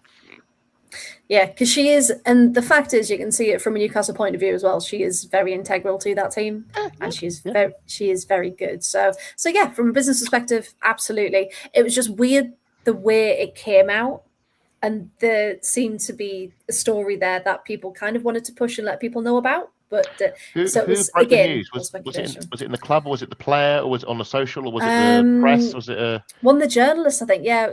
So that sounds like an agent. Was it Catherine, or was it Catherine Batt who shared it, or was it? That sounds like the reason I want to say it was Catherine in this particular case. It would probably. It sounds like then it's an agent trying to make a story vocal to try to encourage movement to happen. I mean, I have enjoyed the best argument from this transfer window. I was gonna mention this because we moved on to transfers as well. Yeah. Our friend and Chloe's Megan Faringa. Yes. Writing probably. There we go. Do you know Megan personally? You met I do. It was Catherine Batt. We're besties. I didn't realize she was American. I thought she was Welsh. I didn't realize she was American until someone explained to me. Oh no, she moved to Wales, but she's actually completely. I've completely misimagined. Did you think Faringa was like an ancestral Welsh surname? Yes, well, I've got a friend who's Welsh who knows her very well as well because again they do Welsh reporting because she lives in. And so I thought, she was just a Welsh, and he said, oh no, she's from America. Again, me and my accents. But she has very. It's very impressive. Just an aside thing, it's very impressive how she's quickly worked herself through her hard work and her writing very much into that top tier of. Oh, she's brilliant. She's absolutely brilliant. Yeah, absolutely brilliant, and love what she does. Love what she does with the Athletic, and we should do that at some point because we're negative about the team. We should definitely do a. Here are the women's football people, like writers and reporters. I mean, I could chuck a few names in, but I don't know. My one would be the one you just mentioned, I don't know the name's just jumped out of my head, but I do apologise. But yeah, Fringa, Charlotte Harper. Charlotte Harper is very good. Yeah. Megan Fringa, Charlotte Harper, and Katie Wyatt as well. Katie Wyatt is amazing. I know. Katie Wyatt is really good at those deep interest stories. Yes. Really personal stuff. So, the story she wrote about OnlyFans, the intersection of OnlyFans and football with men's football was superb. So yeah, big. I would say a raise a glass to them. Keep up the brilliant work. And of course, Tom Gary. Cheers to those. Yes. Tom Gary, Catherine Batt as well. Who Tom Gary, 100% top of the heap. Yeah. Emma Sanders at the BBC is very, very good as well. Yeah. So bring it back then. So the transfer story we say was broken on the socials on the journal. Yes, it was Catherine. Just found it. It was one of those hearing that so and so was this kind of thing. I think that's an agent trying to encourage them to move in that one. But nothing happened. The window has since slammed shut, and I believe she's still at Newcastle United, isn't she? She is. But it was just as I didn't see there was another comment. So she said, understand Newcastle rejected a bid. Someone put, have you heard if there's anything about a second bid? Anything like that. Yeah. They were prepared to increase, but had no encouragement that it would be accepted, so it didn't happen. Yeah, so Charlton really wanted it. Charlton pushed it, and Newcastle just said, no, she's integral to us. We're not going to sell her. It's like when Arsenal tried to get Russo out of Manchester United. Manchester United, like, why would we get El Russo to you? It doesn't matter. We need her for our season. Like you can't. When at the end of the season, maybe things. Didn't try and come and get her, but. At the end of the season, try and come and get her. Or just say they just said we're not going to sell her, and said, well, she's out of contract at the end of the season. No, we're not selling her. So fine, wait till the end of the season, out of contract, boom. But I'm guessing with Murphy, it might be a bit different. I don't know what her contract is, so it might be that if a deal unknown. Exactly, in unknown, so we don't know. Why do they do that? I hate it. So annoying. Annoying. Yeah. I do wonder whether we care too much, and this was working around again. Megan Feringa's article. She wrote a superb one. Well, whereas everyone else was just who won the transfer window, who lost it. Megan Feringa's piece either today or yesterday evening, was very good because the headline was who won the WSL transfer window and do we care? Yeah, I always find if you win the transfer window, you're not going to win the league because usually the person who wins the transfer league is a team that's made loads and loads of signings, and then suddenly they're scratching their heads wondering why they're languishing mid-table, not challenging for the league, and the players aren't just sort of gelling together. And I've seen a few teams do that down the years. So no, that's I'll again one to add to my reading list later. But it was just the way Megan basically said the transfer window itself has become stupid, and she skewered women's football Twitter because she was like, we're now at a point where the winter transfer window in particular is just content and argument and people feeding 20 different is Onabacha going to join Arsenal, heads on Mars, Katie McGinn. Hang on, that's a discussion for later in the podcast. And she basically finished it off by saying the transfer window now seems to be a thing for fans to beat other fans over the head with. I think there is with the transfer window. There is always an element of enjoyment because it's like having a Christmas list you have no input in. It's like a read only. You're wishing what the club's going to get, but you have no control over it. You can't influence whatsoever. Yeah. You're just in for the ride, and you just open your imagination comes into reality. And you do. And I still say the failed bid for Russo was a real sort of that was a real sort of January window sort of drama. That was, I don't think it's ever topped that in terms of last minute, final day of transfer window drama because Claire Wheatley like me leaves all her. Well, I would say Claire Wheatley like me leaves all her history essays until the last day of the holidays before it's time to go back to school. That kind of dramatic, that would. Out of nowhere, a David Ornstein tweet drops asking for Russo. It's like, oh my word, what is going on here? I mean, Chelsea casually nicking Arsenal making noises or windows. Oh, that was annoying. That was annoying. And Chelsea casually nicking them at the end of the window. Kira Walsh and also go. Anyway, we're going to WSL1 territory at the moment. So let's move on to the next one. Adam, you're very good at this. You are very good at this. So all that's left to do with WSL2 then is to actually look at the fixtures for this weekend. And these are correct. These were made earlier. So have a little scan through, but I think Portsmouth, Ipswich is going to be a massive one down at the bottom. Right. Because, of course, we've got, if we look at the table, which I also should have made earlier. I've got to get on my screen. Yeah, the bottom two, Portsmouth 10, Ipswich 7. Yep. Yeah. So, I mean, that's huge, because if Portsmouth do win, then it's pressure on Sheffield and Durham, and even Sunderland to one respect. If Ipswich then win, it's them and Portsmouth neck and neck and nothing to lose. So, yeah, it's huge. I do think looking at Palace Bristol City could be interesting, because Charlton and Birmingham will both be watching that, hoping the two teams kick lumps out of each other. They'll be hoping for a draw. Draws like 6-all. That's the thing, because having kick lumps out of each other. Talking about that third place, weren't we? But if we're looking at points, anywhere down to 6th, maybe even 7th, have got a chance at that third spot, depending on how the games go. I mean, that's still mad. Not quite the 9th that it was earlier in the season, but still, I mean, anywhere there's only a couple of points in it, and it only takes a couple of bad days out. Charlton are drawing too many games at the moment. I know they're unbeaten, but their draws are bringing Birmingham City back into starting this to creep up. Yeah, Birmingham have lost 3 games and they're still in touching distance. But I think Durham away, as Portsmouth have found out, is a very tough place to go. And I think that's where Birmingham got. Yeah, Maiden Castle's always been. It's on a slant, isn't it? It's on a hill, isn't it? Or is it? Am I making it up? I thought there was something about it being on a hill or something. There are reports. Yeah.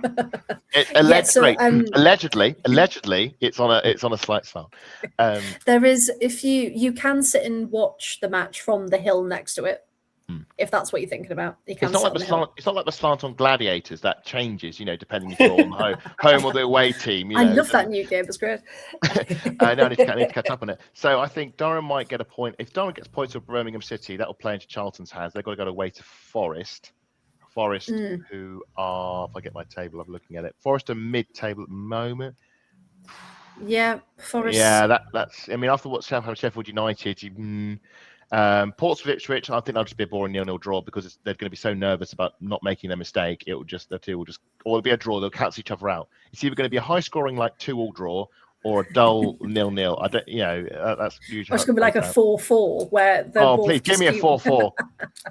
Would love a 4-4. I think they're all 4-1 and 1-4-all. That's what the score's going to be. Very good.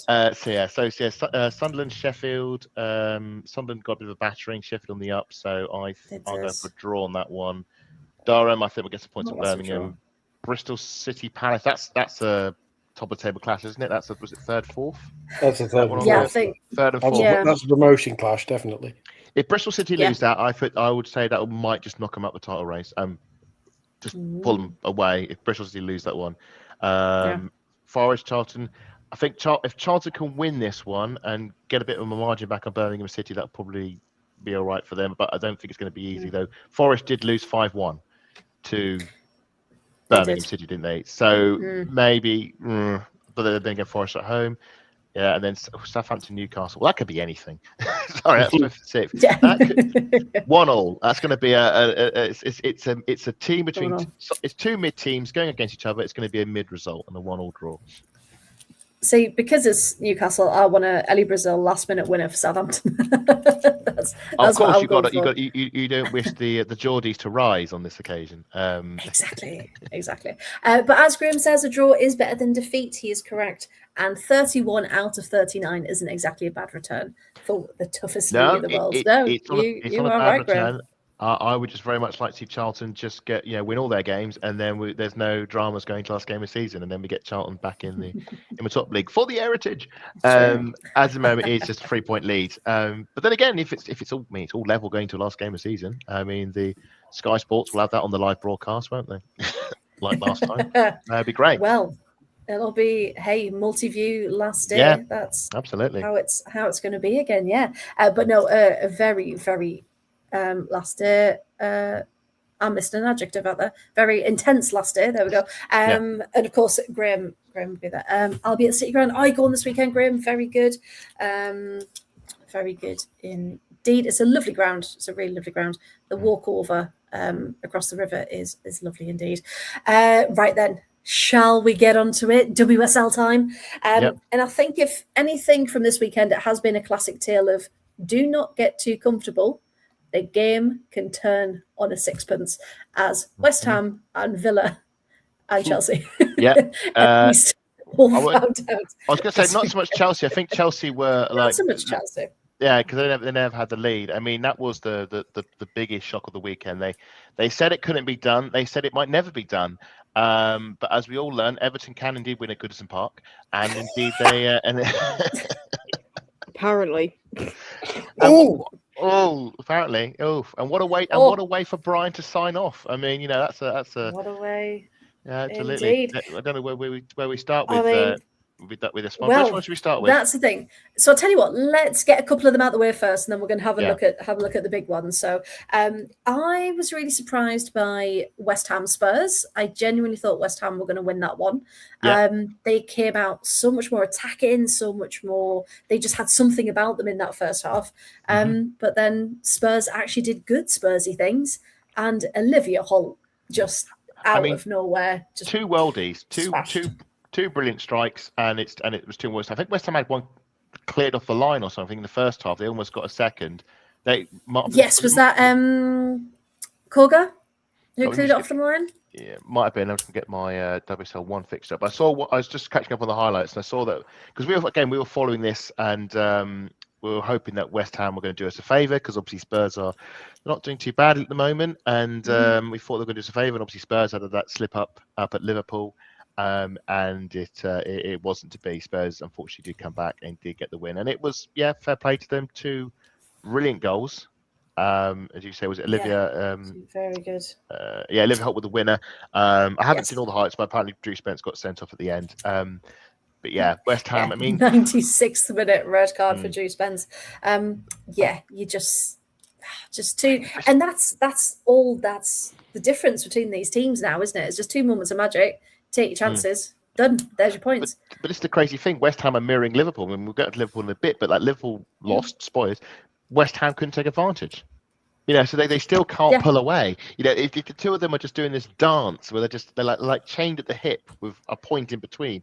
They just can't part. They keep matching the results. West Ham draw, Liverpool draw, West Ham win, Liverpool get their first win of the season. It's absolutely ridiculous. They just can't lose each other, can they? No. I'm just going to check this is the right table. Yes, it is. There we go. So Spurs move up to be level with us. So this is again because we weren't playing this weekend. We need all the teams around us to lose. The only one being Chelsea. Manchester United won and Spurs won. So Spurs are right on our tail now, unfortunately. So we've got to win our game in hand against Leicester City just to shake them off, unfortunately. Is that being rescheduled? Yes, it has. It has been rescheduled. I have had a notification when it is. I think it's March or April or something. It's much later in the season. So there's going to be a delayed effect change in that top 3 race. So that's the trade-off for being world champions. You have to play some of your games later in the season. So. It's what happens. You get the frisbee now. It's the power of the frisbee. It's the curse. It's the curse that I must. It's a bane I must hold. It must shoulder the hurt. We need to mention as well Brighton versus London City. Okay, can we say Brighton? Yeah, you're absolutely right. I was going to say because I saw the highlights. Brighton, best own goal of the season. It is absolute full-blooded. What a finish! It's in the wrong net. There were two gorgeous finishes by Japanese players because Kiko Seika's goal. Oh yeah, brilliant! Outside of the right foot.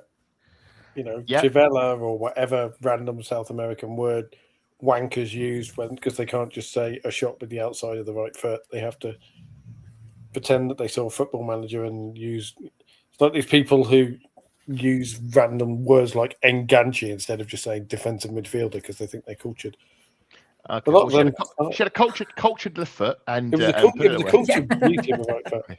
Then Moeka Minami, I mean, what a finish! What a volley! What a volley! It is. He absolutely crashes it into the top corner. She's just facing the wrong way. To be fair, there was a player behind her. So if the ball did miss her, there was a player behind her that was going to convert it.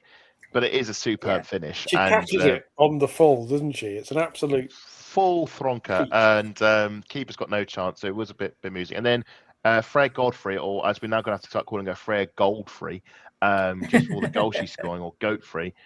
She's doing very well since leaving Arsenal with London City Lionesses. I mean, she scored against Manchester City and then scores a pretty good goal to take home all 3 points. Of course, the rule is that we have to refer to her as former Arsenal fan. Any player who has put on the red and white for as little time as possible, I will always refer to as former Arsenal player. And I was going to say Anna Patton still gets it. Oh yeah, former Arsenal midfielder. Yeah, former Arsenal player. Anna Patton. Absolutely. The 6 degrees of Gunner. Like that's what they fit to do. Is it the old was it Kevin Bacon thing? Is like, so the distances is like you are so many people away. It's like a score, and you can, like with Hollywood, you can map it out. And it's like with the football, that you are so many teammates away from Freya Godfrey. If you count it back enough, you can count through the former clubs.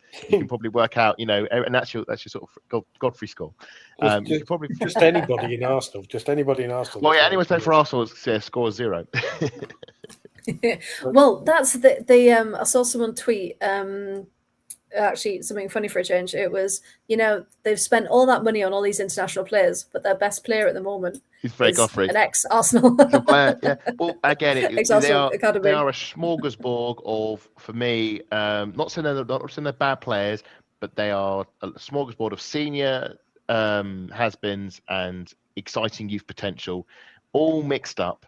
And it's the equivalent of a skit, and it's basically all screwed up and cobbled together, and hope that you just throw them out on a pitch and it will all glue together. Like sticking a whole bag of Skittles in your mouth and chewing and seeing if you get the nice clash of flavors. Skittles, yes. Yeah. In this instance, it's obviously worked, and they've got the win over Brighton, and so Brighton have Albion, so they're obviously on the way up in the table. So they are now 6th in the table. And I think that is where they will finish this season. I think that is their level. If Kang's not happy with that, this manager will be sacked. The new one will be brought in at some point. You've got to realise that the WSL is not an easy league. So to have ambition of getting so high up in your first season is, great if you've got that ambition to get up there. But it's the reality of it's probably not going to happen. And that's okay.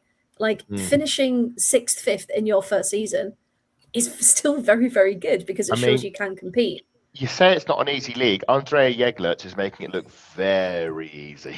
He is. We'll mention it because Adam's desperate about. We'll briefly mention Manchester United, who are still a team of amazing individuals managed by a twat. And that is why they beat. And that is why they beat Liverpool. Who are also coincidentally. Yeah, 3-1. You can't deny United have got that power now. In 28 points. I think that it'll be. I think they're going to have a very good league campaign. I think it will. Yeah. There's every chance if Arsenal can find some consistency, Chelsea could come 4th. Chelsea could drop out of the European places altogether. If that is a team that's done, we'll get to obviously Chelsea in a minute, but Manchester United are showing the consistency you need in this league to get that European spot, and they've got that.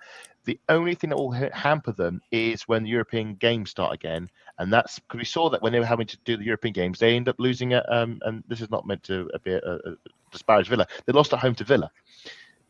Their score. So. When the fixtures stack up again, when they're doing got the League Cup final to attend, well done for getting to that. But that's a final plus the European games because they qualified, plus the FA Cup games. When those fixtures start ramping up again through February and March, can they sustain the form, or are they going to fall away? I do find it frustrating though, because they are very obviously a team who are being bailed out by having very good individuals. It's not a cohesive team. Yeah, it's a bit of individualism. Man City, you can admire because they have a team of ridiculously talented individuals who also happen to have a manager who's got them purring like a sewing machine. He's got them. He's decent manager. Yeah, their unity in the teams. Yeah. Whereas Man United are somehow dysfunctionally backing into a Champions League place. The problem is, it's the issue of. Yeah. Yeah. No, you go first, Ray. No, I was just going to say, even the fans at this point are saying you can tell when they stop listening to instruction and they just play as a team and they play together and they play the football they want to play, because that's when the goals come in. That's when they, get a bit more creative and you see what they can do. And yeah, it's that mishmash that still needs to be worked on, but the players are there and they've got the quality. And it's just how the club are they going to see that essentially? Teams like Manchester United, it's not to disparage what they've done. They're doing very well, but one reason they're getting high up is because the other teams that should be at the high consistent level needed to be there are not performing. So they are capitalizing on other teams slipping. One of them being Chelsea at the moment, and hands up, one of them being Arsenal. We have not been anywhere near consistent enough this season in the league, and it's showing the fact that a team like Manchester United who can be I'll say consistently average, and this is not a say that is terrible, but they are not dipping at the below the level enough to let other people like us, other teams, us and Chelsea, come in. We're having consistent runs where we've drawn way too many games. We've only lost once, but we haven't conceded many goals, but we have just not scored enough goals. We've just drawn too many. And Chelsea look like they are the team that's had the wings clipped by the Messerschmitt, and the Spitfire is now in a nosedive over southern England somewhere. No idea where it's going to crash land. So it's a bit of a mess for them, and if they don't arrest that nosedive and don't bring the tail up, then they are going to crash right down the table, and that is it's an exciting prospect. But I would imagine that they have enough talent in there that they are going to sort themselves out. Whether it's in time is another factor. But it's like last season. Manchester United and we came second, and Manchester United came third. But the reason that is because Manchester City had an absolute stinker of a season, crashed out in fourth, and just opened the door for us to slip in. That's what it is. And I think, but there's also that moment of you need to be able to capitalise on when other teams are having a bit of a stinker, and they've been able to do that, And that's exactly what I said with Mark Skinner. Whatever you may say or not say about him, for me, he has always been just a very competent, decent just coach of just having them just do the basics well, and that's it. He's not going to have them playing pet ball or prime Barcelona or the Cruyff stuff. It's just they'll play basic football consistently at a decent level, and that may come expense at the excitement and creativity that a lot of his players have. And that means they are very good defensively. If they need to hold out on a result, they will. We've seen it ourselves. And if they are that average, decent level, that will mean sometimes they'll just finish fifth, and sometimes if a top flight aren't at their level, they'll just drop up, go into second or third place. Boom, European football, great season, and or even win a cup or get to a cup final. That's not saying that's an overly bad thing. It's just they are, I would say, with the talent they've got, they're maybe not fulfilling it massively. But there we go. That's where they are at the moment. Yeah, no, that's fair. Emily's saying that, despite the scoreline, we actually played well, gave United a good game, more than capable of taking at least a point, but Man U just had us outgunned with attacking power. Yeah, because talking about transfers again, United have brought in even more attacking power. Leah Schuler, of course, Ellen Vangerheim, who our good friend Liberty will tell you is not a right winger. She's made that very clear. She's only mentioned it a few times, hasn't she? Oh yeah, well she loves Ellen to bits, so there was a bit of sadness that she's gone over to Manchester United. I fully expect her to become a solid right-sided centre back by the end of the season. Anywhere apart from her actual position. But they've also brought in Han Lundqvist, of course. They got Miyazawa down on a new contract. And there's no one who's gone out on loan or that who has left that have made too much of an impact. And that's no offense to them, but it's probably their time to move on. And being able to bring in these huge names, again, because of the United emblem and the United name, that people have, they've, probably grown up hearing, Man United men, even supporting United growing up, as many people do all over the world, kind of thing. So that's how they were able to draw on the likes of Russo and Toon. It's because they were Manchester United fans, growing up. And the sentimentality is a great draw, but it doesn't keep players there forever. You have to have a bit of substance at the other end. Yes. But yeah, Manchester United, sentimentality, and the fact that they are in Europe. And that will always be a draw. And not only are they in Europe, they're in the latter stages of Europe. In the Champions League, I would say Ellen was at Hammarby are in the Europa League, so they were in European competition, but Manchester United in the Champions League. Sorry, that trumps it. But it's a trumpet mainly because we can't actually see the Europa League, but that's another matter. Well, they've forgotten about that one altogether, haven't they? It's kind of like, oh yeah, it's on. You can't watch it, but hope for the best. So, which one are we going to talk about then? Which one? The chaos are we going to talk about now? Well, let's talk about the shock of the battering that happened at Goodison Park. I think would be the best one to let Freya choose. Which one would you like? Which painful one would you go for? Because I see Chloe has been waiting patiently, and should we? The crash out may I was going to say Chloe's had a lot of time to sit and think about how we're going to approach this. So going into it, Chloe, because obviously we had the news today that Brian Sorensen has parted ways with Everton, and also two members of the team as well. They've also gone, and the under-18s manager is now coming in to be interim for the rest of the season. And of course, there's been lots of rumours going around. Will it happen? Won't it happen? Is it the right time? But of course, after a win, the win that's been waiting to come, first one at home. Chloe, I know you've got very mixed emotions about this. So the time is yours to kind of talk through this. This will be your therapy this evening, if you so wish to have it. But yeah, was it the right time now after a win? But yeah, ultimately, just how are you feeling from an Everton perspective? Well, Brian's lost his job and I've lost mine. So we've got that in common. It's been a bit of a rough week indeed. It's only Wednesday and it's been the worst week of my life. Like, not even an exaggeration. Being made redundant is not for the weak, particularly finding out with 10 minutes notice before you meant to start your shift. Horrendous. Absolutely horrendous. Fantastic week I've had. No, I am really mixed about Brian, because on a personal level, I cannot speak highly enough of him. Like, I really, really like him on a personal level. I think every time I've had to interview him, even on the not so nice times, he's been so nice, like nothing but kind, helpful. You can tell how much he loves the club, he loves the city, how much it actually means to him, how much when things were going well, how much the backing of fans meant to him. Yeah. Like, you could really, really tell how much not only he loved it, but his family loved it. Like, his daughter was always like running around Goodison Park, and she'd like come into the press room and she'd hang around like, Sarah Halpin, the media person. Like, he just loved the club, and I really loved him for that. Like, we've always been known as the People's Club and all of that, and I've always loved how much he loved the city. And he was like one of my first ever like actual professional interviews, and he was absolutely nothing but nice to me, and I really appreciate that. But from the football level and perspective, I feel it was the right time. I mean, I know I've been Team Brian out for a while, so this is quite contradicting.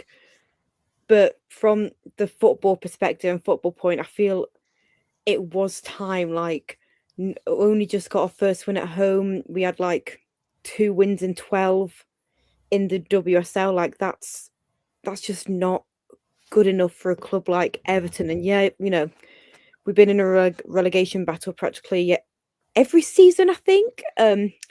But this one kind of feels more serious than the rest because of how like close that bottom of the table is, or was like last week. Like, I still think it is like pretty close. How close that bottom of the table is. Like, one slip up and we could be right at the bottom.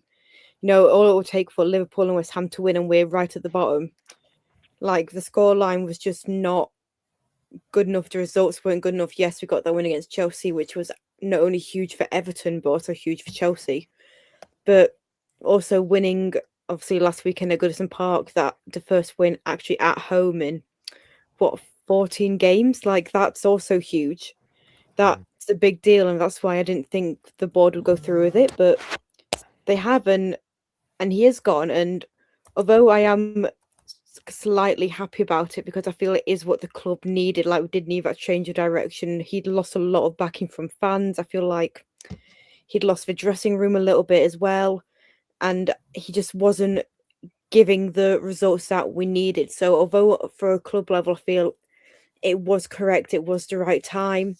We've got a new interim manager coming in, which I feel that's a long time to the end of the season for him to come in, but I guess they're doing it correctly and, going through the entire process to find someone who fits the Everton mantra. So from that kind of like football, kind of the journalism and also fan side, I can see why it's been done, and I am happy from that level because we do need more. But from that personal, how much I love Brian thing, I am quite gutted. So it is kind of a weird thing, cause I can see both sides of it. It was all three sides of it, like that personal, that fan, and that journalist perspective. Like I can see every side of it, but yeah, I do think it was the right result at the right time. But yeah, it does hurt because I know how much he loved everything. Do you think they made that decision before the game against Villa? Do you think they'd already decided? Like when Arsenal men, when they decided to get rid of Unai Emery, they had decided that Emery was going to go before he lost to Frankfurt in the Europa League, and then after that, it was announced that he was off, and he was off. And with Seidel, he since said that before we lost to Chelsea, he'd said I'd already decided to resign, but I wanted to take the Chelsea game. Do you think? Because obviously, Sorensen won against Villa. Sorry, Freya. Do you think that basically, regardless of the result, that his fate had already been sealed? Because it just seems a bit weird, because I've seen a lot of stuff and there seems to be no indication, certainly outside, that this was ever on the cards. So I'm wondering if this was very much kept secret behind the scenes, that they said, we're going to get rid of Brian, but we'll let him have the weekend, see that out, and then we'll make the decision. Yeah, I think it might have been, because, I mean, I feel like it could have been in the works for a long time, because after the Brighton game, I wasn't there, but a few people who I knew were there, and they said that not even like 45 seconds after the final whistle went, there were boos from the Gladys Street and on the TV. I was hearing Brian out. I was hearing a lot of Brian out on the TV and I was like, I've never heard that before. I've always thought that the fans were 100% behind him. So hearing that, it's an alarm bell for me. Yeah, there was a lot of chance of Brian out, and there was a lot online like he's not the right person. And I think a decision was made after the Villa game. Like I think they waited until after to announce it, type thing. And even though we did get the win, I thought that might make them kind of back off a bit. They were like, "Oh no, actually, got a win, so this might be the start of something." But no, I do think it had been in the works for a while, and it had been a long time coming, which is quite a shame. He's had 4 years at the club, 101 games. We've only won 10 of them. We've won 10 of them at home, actually, out of like 101 games. Winning 10 at home is quite, even at Waterloo Park, that's not great. Do you think, obviously the record wasn't great, but there was always this element of injuries around Brian Sorensen. Yeah. The team was always injured. Do you think, when looking back at it now and seeing how it's all played out, do you think the injuries maybe masked his managerial deficiencies, or do you think that he was better working with a team of small numbers, having to firefight the injuries? He was better in the situation. Was he actually a better coach then, or has he always been a rubbish coach? Maybe he hasn't been a good enough coach as we thought, and actually the injuries were sort of like a mask to maybe his coaching deficiencies. Good question. Well, as a team, we've technically always been very injury prone. Yes. I'm not gonna lie. No, it is what it is. Yeah. Sure. Like his tactics are good, and I think he is a good manager. But this year's summit was just really, really off. Like I know, he like this season in particular, he started playing players in positions that they're not really like either fond of or they don't normally play. Like Ruby Mace is such a good centre back. Yeah, he never plays her at centre back though. He plays her at right back. Like, imagine what she could. I mean, she's incredible now, but imagine what she could actually do if she played in the centre. Tony Payne is a right wing, yet we're having to play a striker, which is actually not her preferred position. Like, she doesn't like playing there. She prefers on the wing, which is her position. We're playing Hannah Blundell, who's a left back, as a right back currently because we don't have anyone there, and she often comes either on for or she replaces Maz Pacheco. Maz Pacheco is a left back, but she'll come on for Maz and be left back. Like, oh, this is fantastic. She's playing at her position. Oh, wait, no, she isn't, because she's swapping round. At one point, Claire Wheeler was absolutely everywhere on that pitch. I think the only place she wasn't was in goal, which would have been quite hilarious. Still waiting for the day our court goes, plays outfield, which wouldn't have surprised me, Brian. So I think this year has been so different with all the, but again, I don't know if that's just down to we've got so many players out with injury type thing. Although I do wonder if now that Brian and that assistant and his assistants have gone, whether Kelly will magically be available type thing. Kelly Gago, yeah. Kelly Gago, whether she'll like now be recovered from, because I think the issue was with the coaching staff. It wasn't with like Brian. You say that. Have you read your bestie Megan's Athletic article on Brian Sorensen leaving? I think I was told about it. You may, because I'm just looking through it.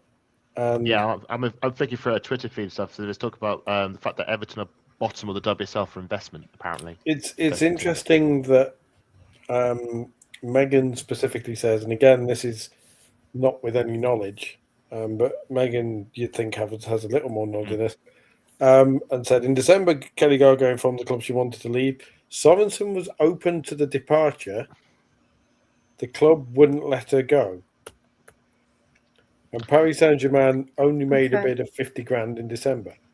Wasn't it, I think there was something about that there was a release clause and they didn't meet it or something. There was a lot of I think it was much higher. Yeah, they said we said if you pay this X amount of money, then we will let her go, and they only bothered to pay Y, which is weird because PSG made of money. And also, it meant Megan's article mentions that under the previous ownership, the players who were signed were Brian's. And then under the new one, there was some jarring under control and a lack of clear structure. Why does that surprise me? Yeah, because a couple of people have said it sounds like behind the scenes, actually. Yeah. There's a lot more going on than meets the eye, yeah. Now I'm wondering if, because they've now gone, whether she'll, be available, because they said she's injured, but I don't believe for a second it's an injury.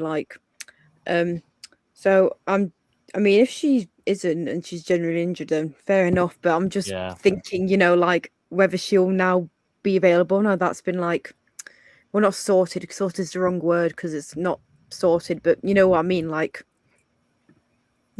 don't know. I just think it's just a weird one, isn't it? Because it's just it was. And again, Megan's done some fantastic articles on this because another one that I've got in front of us here saying no one expected Brian Sorensen to leave today. The Villa win raised morale. New signings anticipated playing under him. They came for him. Exit raises questions of the structure. There's no dedicated head of recruitment. Sorensen was the one recruiting and often led recruiting. So it could even be a case of he was having to wear so many hats because the structure is so broken that, in fact, maybe some of the issues have stemmed from he's had to deal with so many other things that when it actually came to the actually playing part of it, that was suffering a little bit because of everything else going on in the background. Because we've all been in those chaotic situations at work where you just want to do your bit, but actually you can't channel out that noise. Just looking at that, it's very. I think there is far more to that. I think there is the fan view of we're crap. That must be Brian's fault. Yeah, which it's never as simple as that. And then there is the view the other way of, well, potentially Brian's asked for more investment and not got it, even, because Everton might have looked like they were putting investment in this summer, and they may well have been, but comparatively, they're just raising the floor of the WSL very slightly rather than actually investing. It's not about the team trying to get up there. But we think of it, and again, investment. It's investment because you've got to be careful. And Everton have fallen this trap before, and it's one of the reasons they end up in this mess. Is it's one thing to throw money at something, but it's got to be the right money at the right players. It's not about the amount of recruitment. It's also the quality of the recruitment. Something Everton have fallen over very badly on in previous seasons. So that's maybe they've got to be careful on that front. It's also like. Yeah, sorry. I was just going to say that it's also like PSG don't even want Kelly Gargo because they've got like enough strikers. Like they don't want another one. Like they don't need another one. They didn't really want another one. That she wanted to go, but if she wanted to go back to France, just pick another team. Lyon, like Paris FC. Exactly. Like I don't know. They're doing all right. But PSG didn't really want to, which is why they only paid for 10%. But Everton wants the full 500, which they were never going to get realistically for a player that they don't exactly really want or need. I mean, they've broken their transfer record twice this season because Ruby Mace initially, and then they stuck another 50k on it for Zara Kramshar, who now is not going to play for Sorensen. Guess what he said, friend, in the Megan article, that these sides were anticipating playing under him, and now that prospect is. And that's the thing. Gone.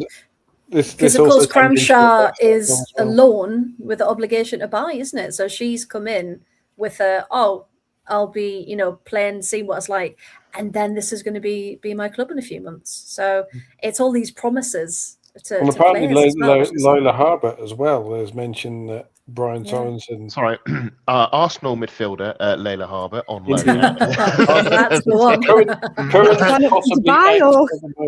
Well, I don't know. When she's been out in the States briefly, I mean, that we're thinking about that. Obviously we've lined up that midfielder to play under Brian Sorensen. I mean, we have thrown other midfielders at Brian Sorensen with mixed results. I think it's fair to say, sadly, but. We've gone in thinking that, and then all of a sudden, Everton have done the old switcheroo, and suddenly, and then the thing is with managers, from my perspective, Jonas Ardovan in his finals of hours, he brought in the likes of Rosa Kafaji, Renée Slakers has come in, and Kafaji has sort of faded away into the background and has since been loaned out at Brighton. And so a lot of these transfers, again, it's maddening. If you were going to get rid of Brian, do it before the window. Don't do it after the window. Do it at Christmas. Just that's say, the frustrating thing. Yeah. Exactly. Bite the bullet. Get your new manager. I disagree that LCL got rid of their manager, but they chose to get rid of their manager before Christmas so you could give the new manager the chance to have the window players and so forth. The timing of it is very bizarre because it's given whoever comes in is going to have the same squad that Brian had, so it's not like they can make any changes to it, and they're going to ride it out for the rest of the season. I mean, I think Brian did miracles with that team when they were struggling and kept them up. I don't think the squad has been as riddled with injuries this season as last season. Maybe this was one season too far for him, and he just he couldn't keep working miracles, or maybe there was too many players to pick from and he couldn't really decide what the best team was. Rather than having the squad picked for him by injuries, he was then having to pick the squad himself, and maybe that's why we had Ruby Mace at right back and was it Blundell left back on defenders playing midfield, strikers playing wingers, and not really able to choose his team. But the only difference between Mark Skinner doing that and Brian Sorensen doing that is the players pulled Mark Skinner's ass out of the fire. Yeah, whereas everyone thinks he's amazing. I think the players enjoy playing for Brian Sorensen. I think there was an element. I don't think. They all loved him as well. They loved him. I think he was a very nice guy. As you said, he's a very nice guy, very personal guy. But I suppose in some sense, no manager can last in the hot seat forever. These things do have an expiration date, and it's usually about 3 or 4 seasons. So that's probably par for the course. I suppose the question now is, Chloe, is who would you like as your next manager? Yes, that was a question in the chat. I have a theory, but we'll see what. No, not Phil Neville. Who? That's the moment Danny's been waiting for. Yeah, It just pops up. If it happens, then Danny will move heaven and earth. Yeah. Live emergency podcast of Danny just sat there. Danny will come join me in the press box. I'm convinced. Like we'll get a press pass. No, I don't know. I haven't really thought about it. That's a good question from Johnny as an initial one. Although she's currently busy with the international team, isn't she? I mean, it's just a little bit busy. I quite like Carla Ward, but Carla Ward is a cracking manager. I would be so jealous. No offense to Natalia, but yeah, Ireland's a great job, really, isn't it? It's a good gig. And she gets to see our court, which is always a bonus. Jocelyn Pressure. Oh, what, we're going to get Rion Skinner, aren't we? You know what? We'll get Jonas Eidevall. No. He's busy with San Diego he's Wave. with the Wave. He's all right. Thank you. He's making waves in the NWSL. My worries. I will say, can I say just on defensive, like I know people, he's very decisive as a manager, but he did give me, as an Arsenal, I do think with Eidevall, in his brain, he's got a brilliant football brain. Just he understands the game. His punditry at the Euros in 2022. His punditry was really good. I'm saying he's not an idiot. He's a very intelligent man who gets the game. Unfortunately, I just don't think he has the means of communicating that to players effectively and also sort of personally. I think he sees things as very blunt and stats and numbers and ideas, but maybe can't understand the soul of a player. And I think maybe some of that in the way he speaks and conducts. I'm not saying he's a bad person. I just don't think he's very personal. And I think that's a quality that Brian did have. Fair. I think Brian clearly did have. And obviously the players obviously respected that. So I don't think Jonas is a terrible manager. I just think maybe he's not saying he's a terrible person. I just think that he has maybe some personality traits, and I think you saw that on the touchline with some of his antics. So that's why I'm always a bit sort of with Jonas. But with Brian, I mean, where do you think Brian will end up next? And he's obviously, I don't think he'll be short of offers. I think there'll be other. No, I think lots of teams are going to be. Liverpool start looking over their shoulder. You say, you might say, I'm still on the Merseyside. I might just move across. You say about the relegation battles. This is not a relegation battle this season because in theory you can't get relegated this season. So actually, the irony is the one season when actually you're not likely to get relegated as long if you're half decent. They've made the move. Now the person in charge now, there was a bit of confusion. Who is the assistant coach going forward? Who's the caretaker manager, shall we say, for Everton? For the next game, he's the under 18s coach. The men's under 18. Men's under 18. Because there was a confusion. I think there was over who that was going to be. I mean, it is a weird one to wait until they said after their first move. But do you think now they've won at Everton? Actually, now they've beaten Villa. Apologies, but if they're beating Villa, do you think that will sort of settle them in? I said in the previous pod, I think the mistake they went with Goodison Park is that they went cold turkey and tried to go in without any sort of gradual adjustment. They just said, full move in, Goodison Park, we'll go for it. Do you think now they'll settle in a bit more and might pick up a few more wins? Because they get the home form right, they'll be fine. I hope so. I really, really hope that first home win is the kind of jump start that they need. And, I feel like we made so many we haven't made too many signings in this window, sent a few players out on loan, but we made so many signings in the summer that I think that we're now only just starting to gel, and so I'm hoping now that we've got like this bar and stuff that we're now actually beginning to gel, and this is going to be our kind of year. But it's also like Emma just said, the atmosphere at Goodison isn't really that good. Like we don't attract that kind of fan base that the likes of Arsenal do or Chelsea. Like our stands are quite literally barely even full half the time. But whose fault is that? I'm not saying it's as a blame thing, but is that the fans or is that the club not pushing the women's team more? They've given Goodison on the platter, but have they? What are they not doing to drive ticket sales, drive engagement? Tap into the fantastic support the men's team have and really sell Goodison Park, saying, Everton, there's enough fans that turn up at the Dickinson Hill, or the Hills Dickinson, whichever round it is, I forget, that you could get them to come back to Goodison Park for women's. Yeah. Okay, I wasn't going to be that vulgar, but again, this is a personal thing. I can never mentally understand why, and maybe this is the autism coming through and the way I see things black and white. I can't understand why people who pledge allegiance to their club and say, I love my club from through, I go to every single game, I bleed blue, red, white, whatever, I am all about my team, and say, do you want to go to see the women's team? No. I can never understand that mindset. I just can't get my head around it. And again, I'll bring back, that's why I felt very chuffed to be the 25,000 to Emirates Stadium. I felt very proud to be part of them. I thought they're the people who get it, and I think Everton should be able to fill that Goodison Park, because you've got so many fans who love watching Everton play. Why wouldn't you want to go back to Goodison Park, one of the greatest stadiums in the country? They haven't done what Arsenal have done, demolished it and turned it into a block of flats. They've kept it going as a football stadium. It's brilliant. And I think I think it's a joint thing. I think the club, and this is not Everton, this is a lot of clubs, need to do more to push engagement. And I think more clubs should look at what Arsenal doing and say, follow what we've done, and you will get people in the door, and you will get 60,000 in or 30,000 in. I mean, it helps that Arsenal have half the Lionesses off the Euros win.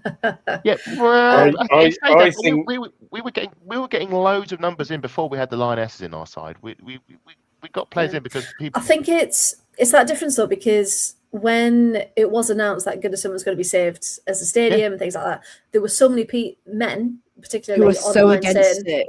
Well, I'm still not going back. It was weird. I'm not going back for that. Even and they've got now, this massive issue. Yeah. With it being the women's ground now. They're so against it. They're like, they should have just knocked it down rather than just leaving it for the they would have women. rather it knocked down. And you're like, well, you're clearly not a football fan, then, are you? Because, why would you not want that history to live on? Like, I mean, I can't speak for Chelsea this season because it's not happened yet. But last season at Wharton Hall, our biggest attendances were City, Chelsea, Arsenal. This season, we had a big attendance against City. We had the biggest attendance against Arsenal when Arsenal came to Goodison. We've not had Chelsea yet, but I assume that will also be like a big attendance because they're the teams people want to see. Would that be at the main stadium or the Goodison Park Stadium? With the Chelsea game, is that going to be at the new stadium? It's at Goodison. Yeah. Right. Okay. With the Arsenal one, and this might be, I'm not trying to sound a flex here, but was that a situation where we've had it a few times? There are more away fans than home fans in the stadium. Yeah. Yeah, that happens a lot. I know it's sad. It's wrong, but that unfortunately does happen. We have had it a few times. We've gone to the away ground and we got the numbers. And I think that is a shame when that is on Everton. And I think Everton would do well to indulge in it. I cannot understand. But it's also like the thing is with people not wanting to go because it's the women playing. Yeah. Because as someone who lost his women's team completely because they took it off to rugby, Yeah, you'd give anything to go and see your women's team at the stadium. Losing, my spiritual home because Highfield Road disappeared, and the CBS Arena has been there for 20 odd years. It's still not my home. No. It's where I go to watch Coventry if I go to watch, but it's not home because home is Highfield Road, and it no longer exists. If you turned around to me and said, "Right, okay, you can have Coventry United back and magically reconstitute Highfield Road," that would be the happiest day of my life. I wouldn't, because the stadiums have soul in it. You don't like Adam says. Your connection is with the team playing at that ground and watching those shirts at that ground. It doesn't matter who's wearing them. But it's also like we barely do any promotion for our games anyways. Like if you look at Arsenal's social media, for example, they have got so much promo. Like they do those admin like questions of the day, like what's your coffee order type thing. Like they do them like questions of the day. They do those silly like trending challenges type things to get that promotion and that engagement. It's like little and often, isn't it?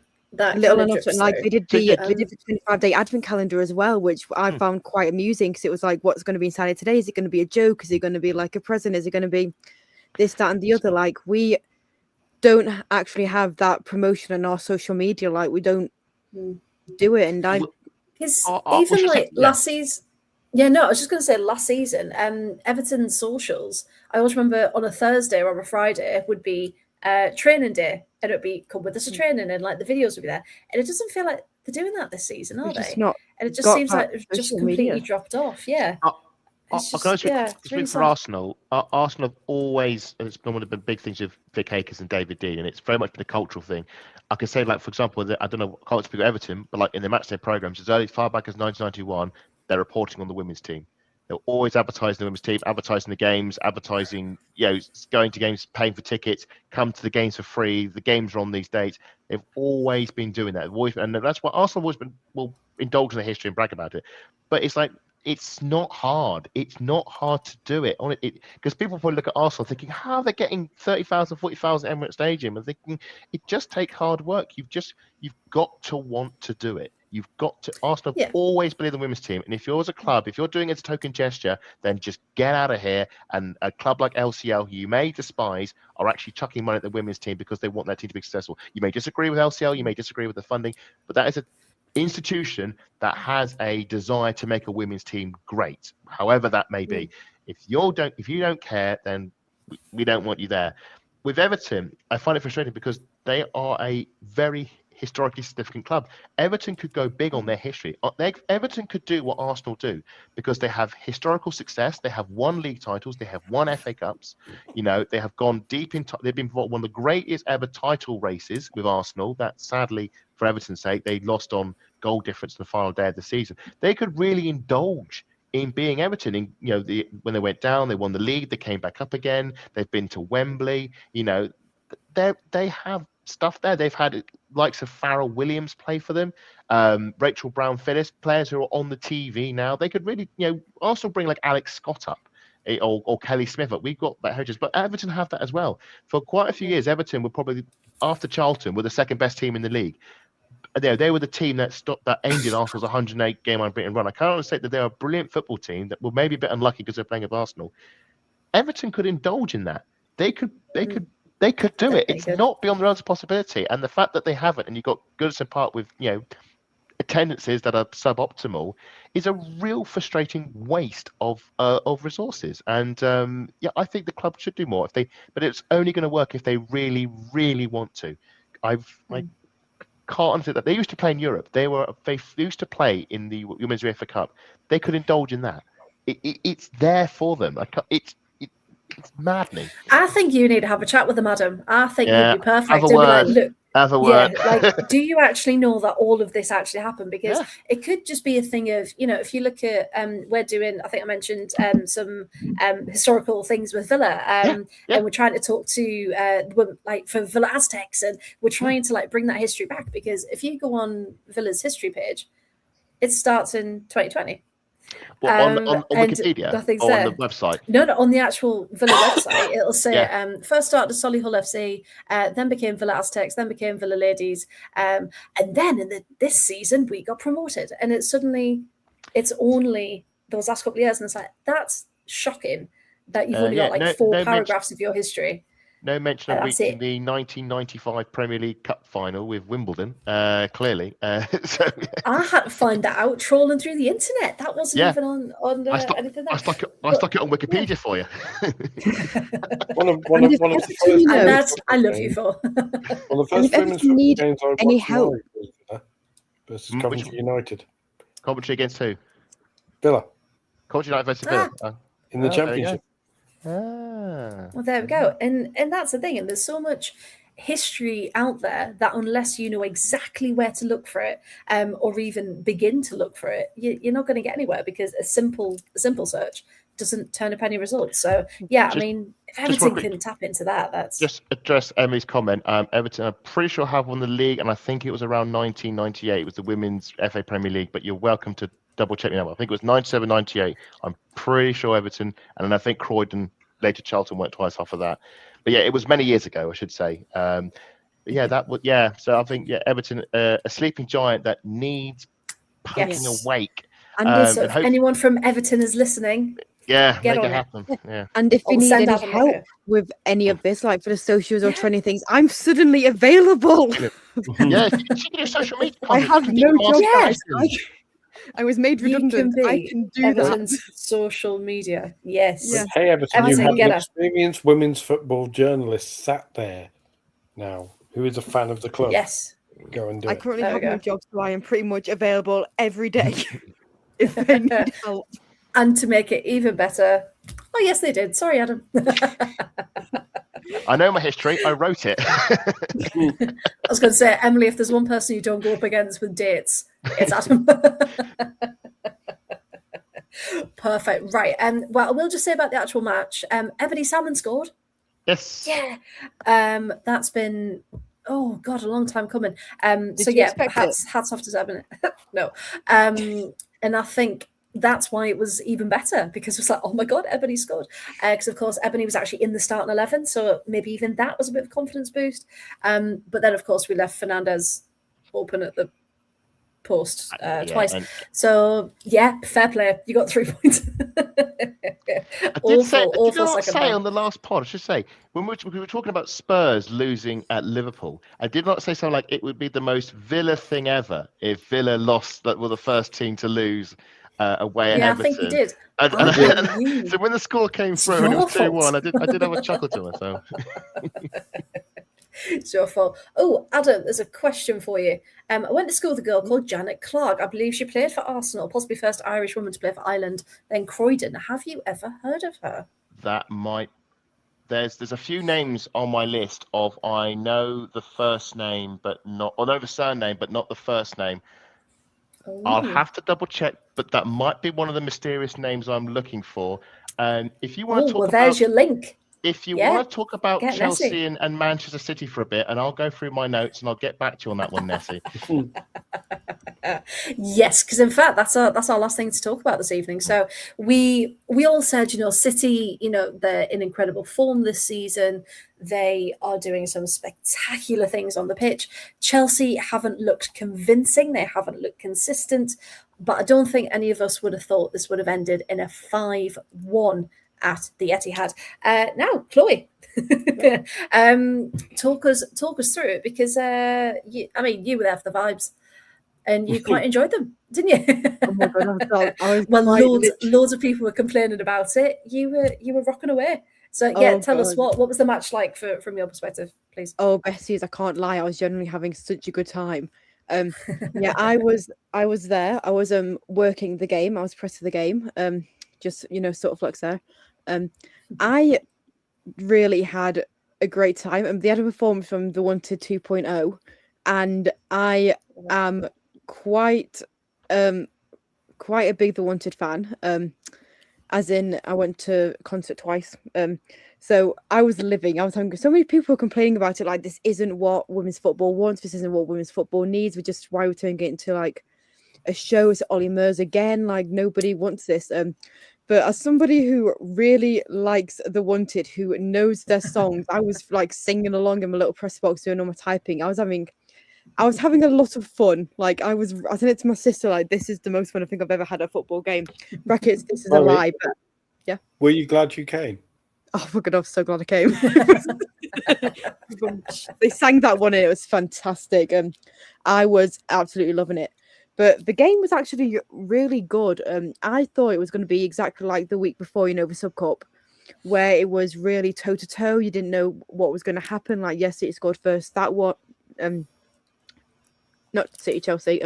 Chelsea scored first. That one, and you were like, oh my God, City are going to score again, or it's going to be Chelsea again. Like, you never knew which way it was going to go. This one, you 100% knew where it was going to go. Massive game. Greenwood had another chance, but Chelsea dealt with it well. Carolyn got a hat-trick, her first Man City hat-trick, and some of her goals were really pretty decent. Capitan found the back of the net, but then it went up for offside, which was quite frustrating. Kira Walsh had a really fantastic 25-yard shot, which if that had gone in, that would have been absolutely perfect. But Yamashita was there, she caught it. We don't speak about her enough, but because she wasn't really that involved in the game, but she made some terrific saves. Like, she was really, really good. Carolyn made it 3 just before the restart, so she got a hat-trick. Ellie Carpenter actually lost the ball. It was quite funny. Not as funny as when I can't remember who it was, but the the Tottenham Hotspur player for me Enderby's goal last week, losing the ball was that was really funny. This one was also quite funny. Was it when Sumanen slipped? Is that what you mean? When she slipped and she just gave the ball away, and it was really funny. Alyssa Thompson then got it in the net for Chelsea, and Kirsten Casper. I found Viv Miedemar, who else with Viv Miedemar to get City's fifth. But the more important part, or the more kind of big talking point, was Sonia Bonpastor's comments after the game, because they were interesting to say the least. Because she basically said she was asked whether she thinks she'll still have a job on Sunday, which I thought was a bit weird considering she only lost 2 games. And she was like, well, if the fans want me to go, then I'll go. And I'm like, whoa, Sonny B, we're not kind of throwing over a towel just yet. Why are we giving up after like... Did you just call her Sonny B? Yeah, I did. Isn't that a drink you give kids to make them hyperactive? Is it? Oh, so, yeah. Close. Can I just want to interject in that quickly, because I've had to run off and get my MacBook, because Nessie, you have just fixed one of my data holes, because I had a player on my list called Jay Clark and I have no idea who that player was. And now I know her name was Janet Clark.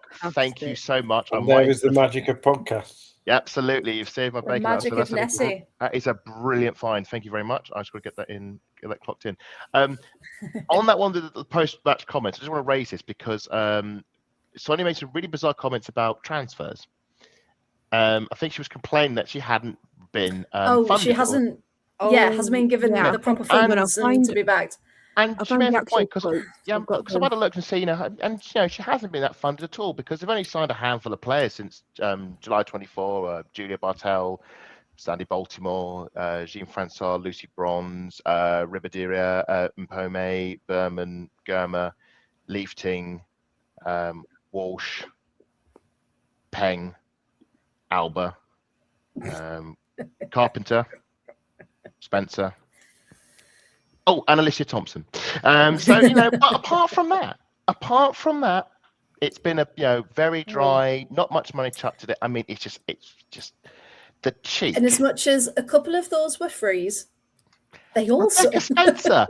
They signed Rebecca Spencer from Spurs. I mean, but they're also spending millions, reportedly, aren't they, for all of these players? And you just think you can't say that when you've got Villa and Everton, people like Leicester before they did actually invest in some players. But you've got teams that are literally scraping the barrel and are begging for like 10 pence for another bit of kit, And then you've got clubs like Chelsea who have the money. And it's one thing saying, I just haven't had the backing. No. If you've brought in the player and that player hasn't worked, that's a different situation. Yeah. Also, if you brought in a bunch of players and slacked them off on loan again, then and also, the vast majority of those players, it's quite. It's not a nice thing to say, because basically you're saying is my players are no good because I haven't been able to sign players in. It's quite towards her own camp. And it does make me wonder if Sonia, I mean, she's amazing in the game. She won the Champions League, but is she one of those managers who only works when she's got world-class players to manage? When it's easier. She's done a bit of an hammer him, hasn't she? Well, I was more thinking of an Ancelotti sort of thing, but she can only work because we saw, and again, sorry about this, Chloe, but we saw Ancelotti at Real Madrid and AC Milan and Chelsea, and we also saw Ancelotti at Everton. And you can see that, he was not very successful at Everton, but he then won the Champions League at Real Madrid. Now, I don't know what that says about the player, the managers, etc. But I do wonder with Sonia, if her default answer is I need to sign loads of players, when you've got a team that won the treble last season and have signed in NWSL stars as well, it's kind of a... I mean, have players like Shirk and Nuskin just sat on the bench. It's like, who do you want to sign? You can't sign Sam Coffey because she's gone to Manchester City. I mean, you try to sign Rodman. Well, she's just stuck around at the Spirit. I mean, how high a level quality player are you trying to bring in? And to be honest, they brought Naomi Gurma in, and she was very easily out-muscled for the goal, for one of the goals. It was a very weird comment. And for me, when a manager's bemoaning signings, that's usually a sign for me that it's usually something I hear not very competent managers say when they've lost. Their instinct is, well, my team isn't good enough, I need signings. I mean, there's certain managers who repeatedly say that their team hasn't invested enough because they compare themselves to other teams. But it's very weird for a Chelsea manager to say this. Emma Hayes would never. Emma Hayes would never. Nor when Emma Hayes did actually chuck the towel in on a title race, and then the week later said, actually, no, we're going to go down to the wire in this one. And Sonia did something similar. It was very weird to hear Sonia go on about chucking the title in, and then I think then she realised, actually, that's not the Chelsea way. I should actually go back on it. It's very weird. I mean, it's the first time Sonia's gone back-to-back defeats. It's the first time that Chelsea have gone back-to-back defeats. WSL 2015, I think it is. And it's the first time they conceded 5 in WSL games since Arsenal put 5 against them in 2018. And what a glorious day that was. And that was at Chelsea's ground. It's just very un-Chelsea-like. This is the thing we were discussing. I was discussing on WhatsApp groups. It's very un-Chelsea-like. That's what Simon's saying as well. Yeah. It's like it's a shadow of themselves. Can you imagine? I think there is major issues in that dressing room. Do you think that... I do we wonder. We focused on Arsenal earlier on. Remember, there was all the conversation in whenever it was about issues in the Arsenal dressing room, and people tried to make a thing out of that. They're not really mentioning it. Not really mentioning Millie Bright chucking Hannah Hampton under the bus, not once but twice in the past couple of months.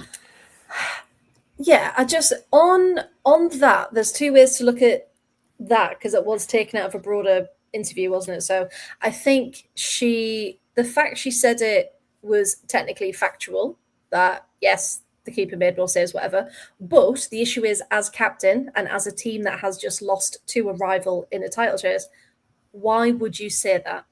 Also, why has that keeper been forced to make so many saves?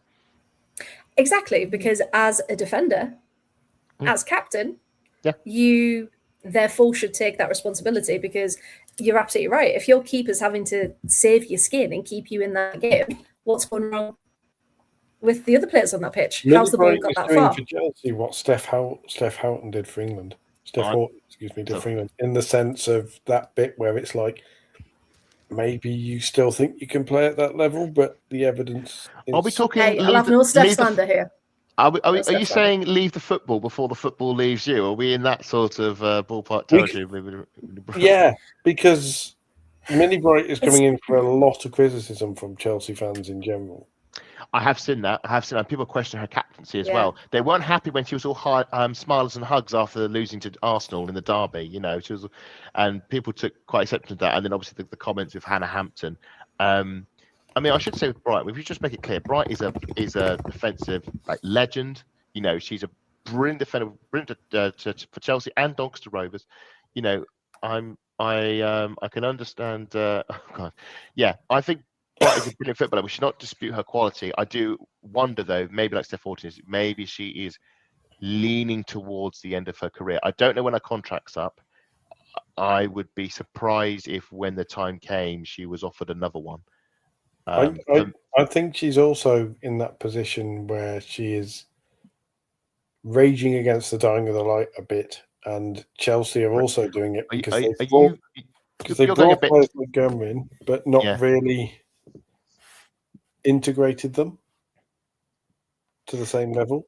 Were you quoting that poem from Interstellar? That that rage. That was Dylan Thomas.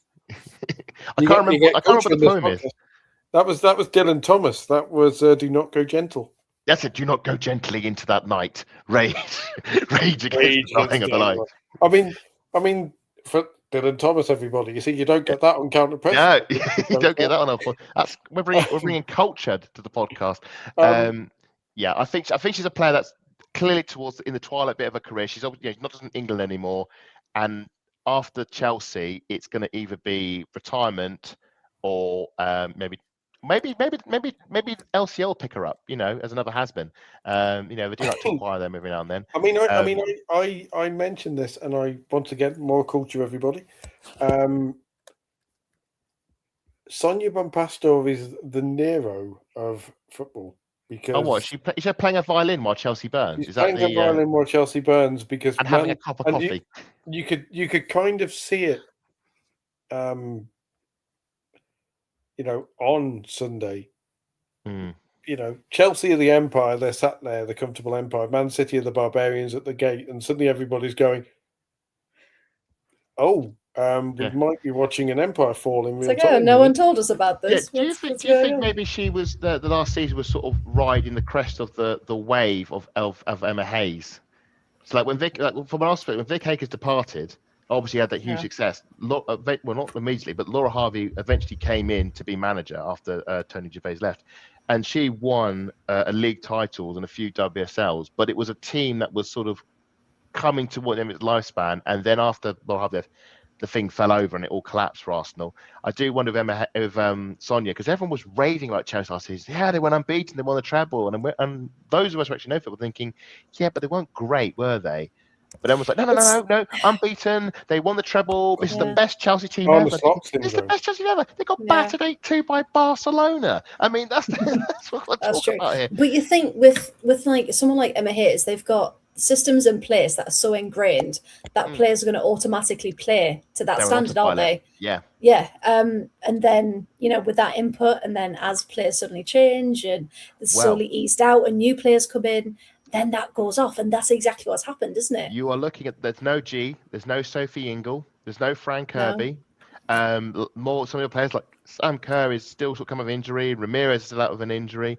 There's a lot of the older guard that are faked. Rightly, I'm not saying it's bad, but Mary Meld, another one. A lot of the team that players are part of those brilliant Chelsea teams. And I'll be brutally honest, Chelsea have been a brilliant. That was 6 in a row. I mean, there's no 9 in a row, but it's 6 in a row. It's very, very good. It's in the WSL era. It's brilliant. Yeah. But as all empires do fall, I've written about before, all empires do fall, and it's all about you being in the position to take advantage of that when that does fall. And at the moment, it's Manchester City. They've been launching around for ages and long enough. They finally got a decent manager in. Do you reckon they're going to put a statue outside? At this point, they should probably put a statue outside Stamford Bridge of just Emma Hayes' legs with "Look on my works, you mighty in despair," but not the rest of her. It's just something to do like I was thinking like a Nebuchadnezzar thing or something with like that was more classic poetry. That was right. No, I think a golden statue like Nebuchadnezzar. Hey, cultured this podcast. That was Shelley. That was. Yeah, no, I think they should definitely. I am Ozymandias, King of Kings. I am Emma Hayes, King of Managers. Look on my works, you mighty in despair. Or Queen of Managers. Yes. Queen of Managers. As much as Emma Hayes should have a statue at Stamford Bridge, Vic Hakers should have a statue at Emirates Stadium, but that's a discussion for another time. That is a different that's a different podcast. I think with Chelsea, there is a real sense that this could be the nose of. I said before, I think this is a team that is. It's a team that's in transition because there is talent in there, but they've not passed on necessarily as easily the mantle of Emma Hayes as maybe they'd hoped. I think they hoped if we just get in a big manager who knows how to manage players, who knows how to win Champions Leagues, which they haven't done yet, although I wouldn't put a past doing it this season. But clearly their grip on the WSL has fallen. I just cannot, unless Man City have the mother of all implosions. I cannot see it going to 7 in a row. I'm going to say it is perfectly possible for a team to be 12 points clear and throw away their lead. Newcastle United, the obvious one. Coventry City at this point. Well, I wasn't going to bring that up, but yeah, I'm just imagining Sonia Bombasta just being in it, or Andrea in a press conference just going, "Oh, they've got to go to London to see 9 S's," and I love it, love it. She'd have to do it in the French accent. So it'd be like, we have got to go to London City, and I would love it if they lost. I would love it if they lost. It'd be every round because it's Yeglets who would be bottling the lead. So it'd be Yeglets having a run if somehow the wheels fall off and Carolyn loses form. I also think for Man City, Yamashita's going to the Asian Cup soon, isn't she? So they will have to have loads of players. Yeah, going to be. And they're losing Hasegawa. They're losing Hasegawa, they're using Yamashita, and so we're going to have Kiara Keating in goal. So that could be, because she hasn't really played much this season, so that could be a little bit of a problem for them. Of course, in midfield, they're losing Hasegawa, so they'll have to go to the backup of Sam Coffey as well. Sam Coffey, the backup. What a league. I mean, is anyone losing as many as Everton? Because we're losing 5 players for the Asian Cup. We're losing 3 Aussies, so that's I think is the limit of it. But that has our concerns. I mean, it's one of the reasons with our transfer window we were concerned that we maybe haven't brought enough players in to cover for the fact that we're losing Ford, Kyra, and Steph Catley for the Asian Cup. Oh, that's the thing. Yeah, literally, all 6 say we've signed no players. And it is interesting though that the conversation we've had, and obviously Adam, we've spoken at great length. All of us have spoken with great length about Arsenal's entrenched culture, and there's been lots of narrative of maybe they need to new broom and all that stuff. Chelsea are kind of showing that now, and nobody's really talking about it. The cracks are showing. I think they're talking about it now. The cracks definitely showing. I think the problem is with Chelsea, it's become so ingrained that they win the WSL every season. It's just Arsenal's the belief of Arsenal is based on previous historical grandeur that they don't have anymore, whereas Chelsea are very much the present. But I think this has caught a lot of more people off guard than it should have done. I think maybe in the coming days we may see more discourse about the fact that it's. I mean, what was it? It felt like a changing of the guard, didn't it? What, when Hayes left? No, not even. Well, maybe a bit when Hayes left, but there was the transition. Everybody went fair enough, but Sunday. Because that doesn't happen to Chelsea. This felt like to me, again, I'm going to use a historical comparison here, so apologies, and it's also related, but Arsenal in 2013, they were the reigning WSL champions, and their opening game of the season was at Emirates Stadium against Liverpool. Liverpool won 4-0. They battered Arsenal, they trounced them.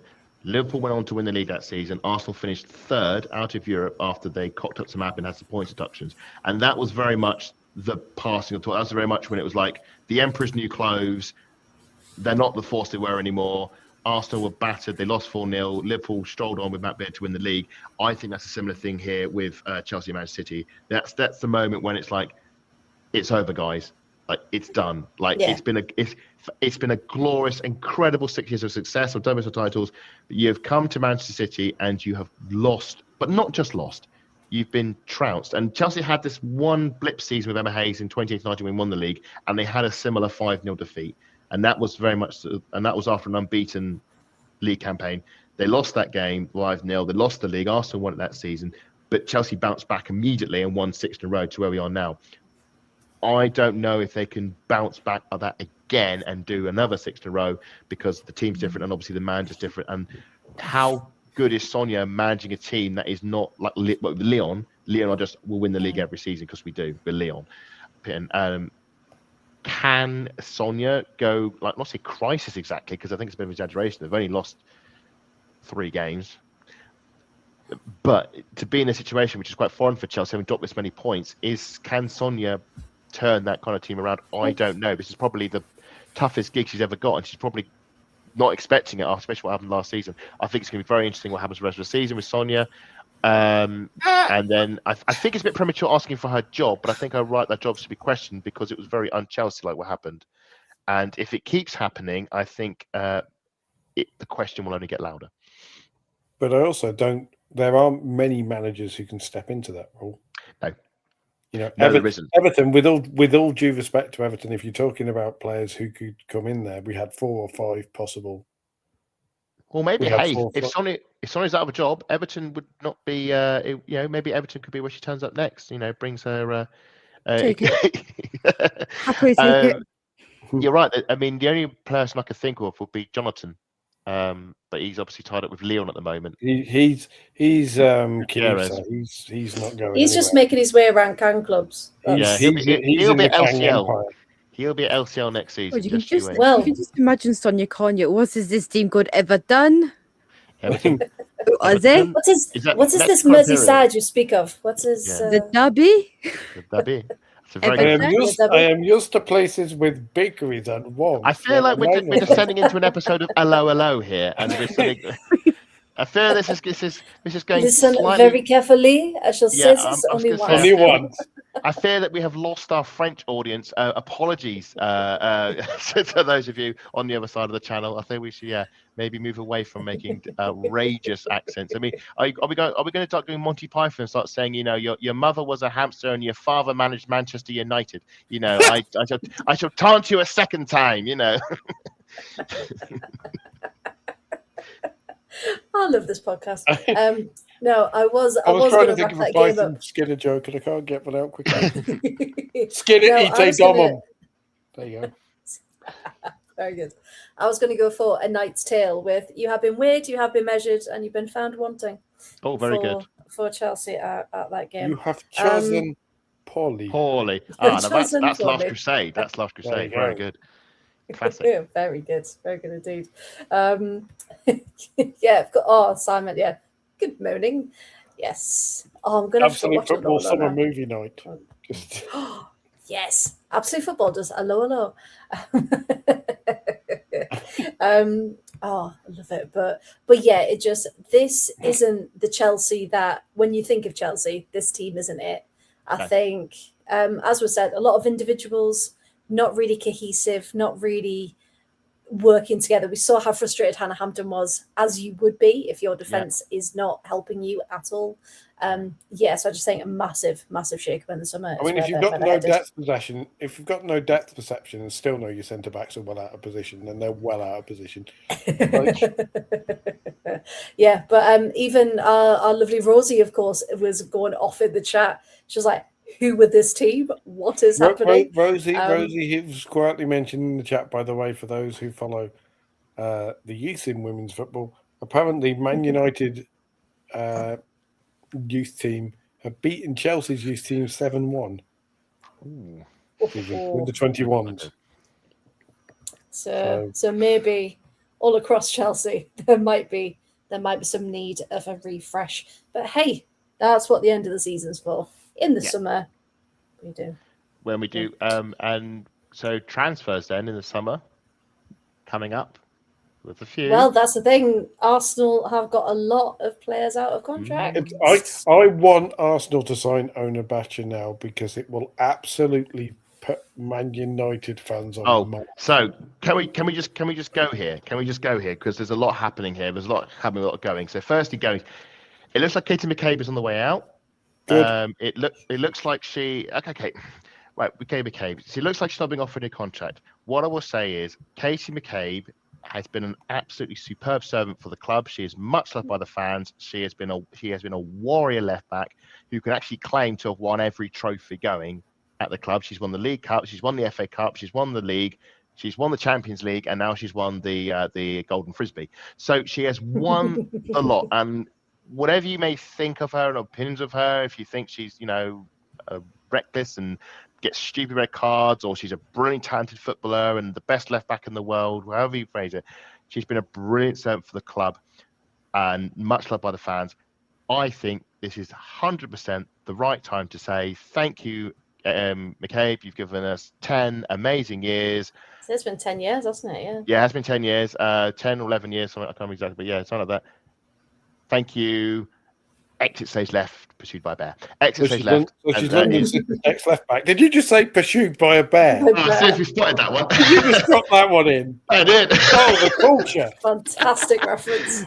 Fantastic. Yeah. Exit stage left, pursued by Ford. So I think this is the end of an era. I think it's been a magnificent era, and I think it is the right time to move on. And I think Anya Batcher coming in, I think would be the logical replacement. Apparently, she can play both full backs, left and right. I think she'll come in at left back, and that is how the rebuild should be done. You take a very good quality.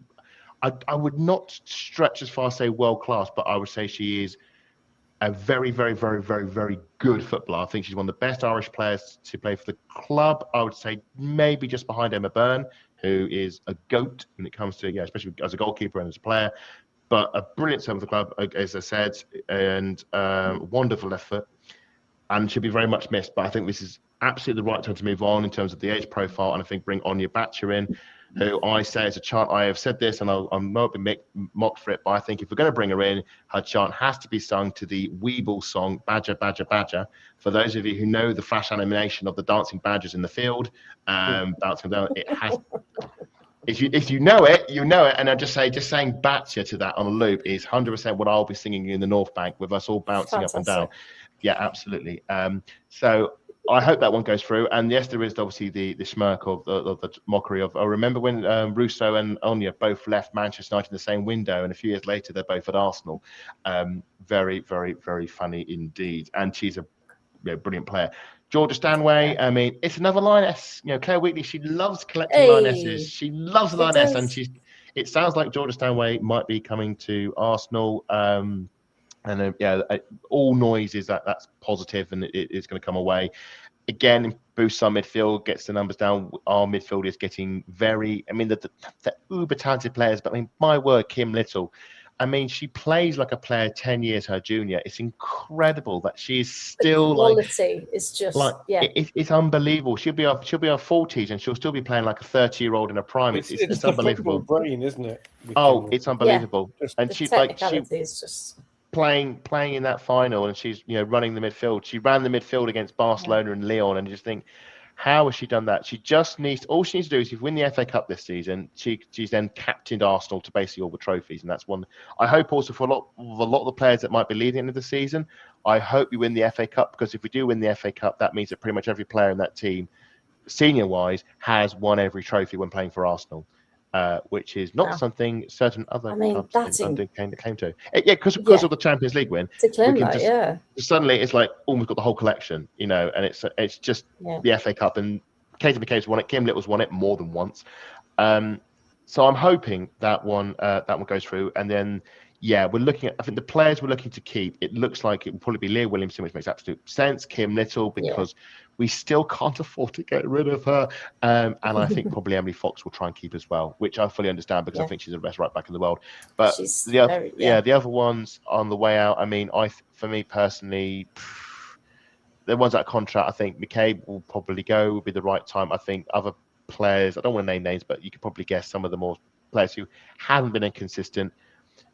Players going will depend on who they can bring in, and I would imagine between now and the end of the season we'll get a different announcements from Charlotte Harper, say, or Megan Fringer saying pre-contract agreement and Arsenal linked with this player. We have signed a goalkeeper on loan. You have from Sparta, which has caused a lot of chuckles, because the back is going, yes, I've always wanted to play for Arsenal. I've always wanted to play at Emirates Stadium. Thinking, you played for Spurs.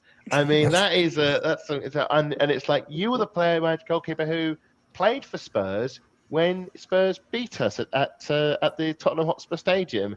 So to come around and say, if you loved Arsenal this much, you could have just chucked a few goals in your own net. It does have a bit of a ring of when I was a kid. I grew up wanting to play for Total Network Solutions, isn't it? It's like just completely not the new Saints. Yes, it was. I have to say though, when she was at Spurs, I was impressed with her. So I was shocked when she didn't continue. I told she's a very good keeper.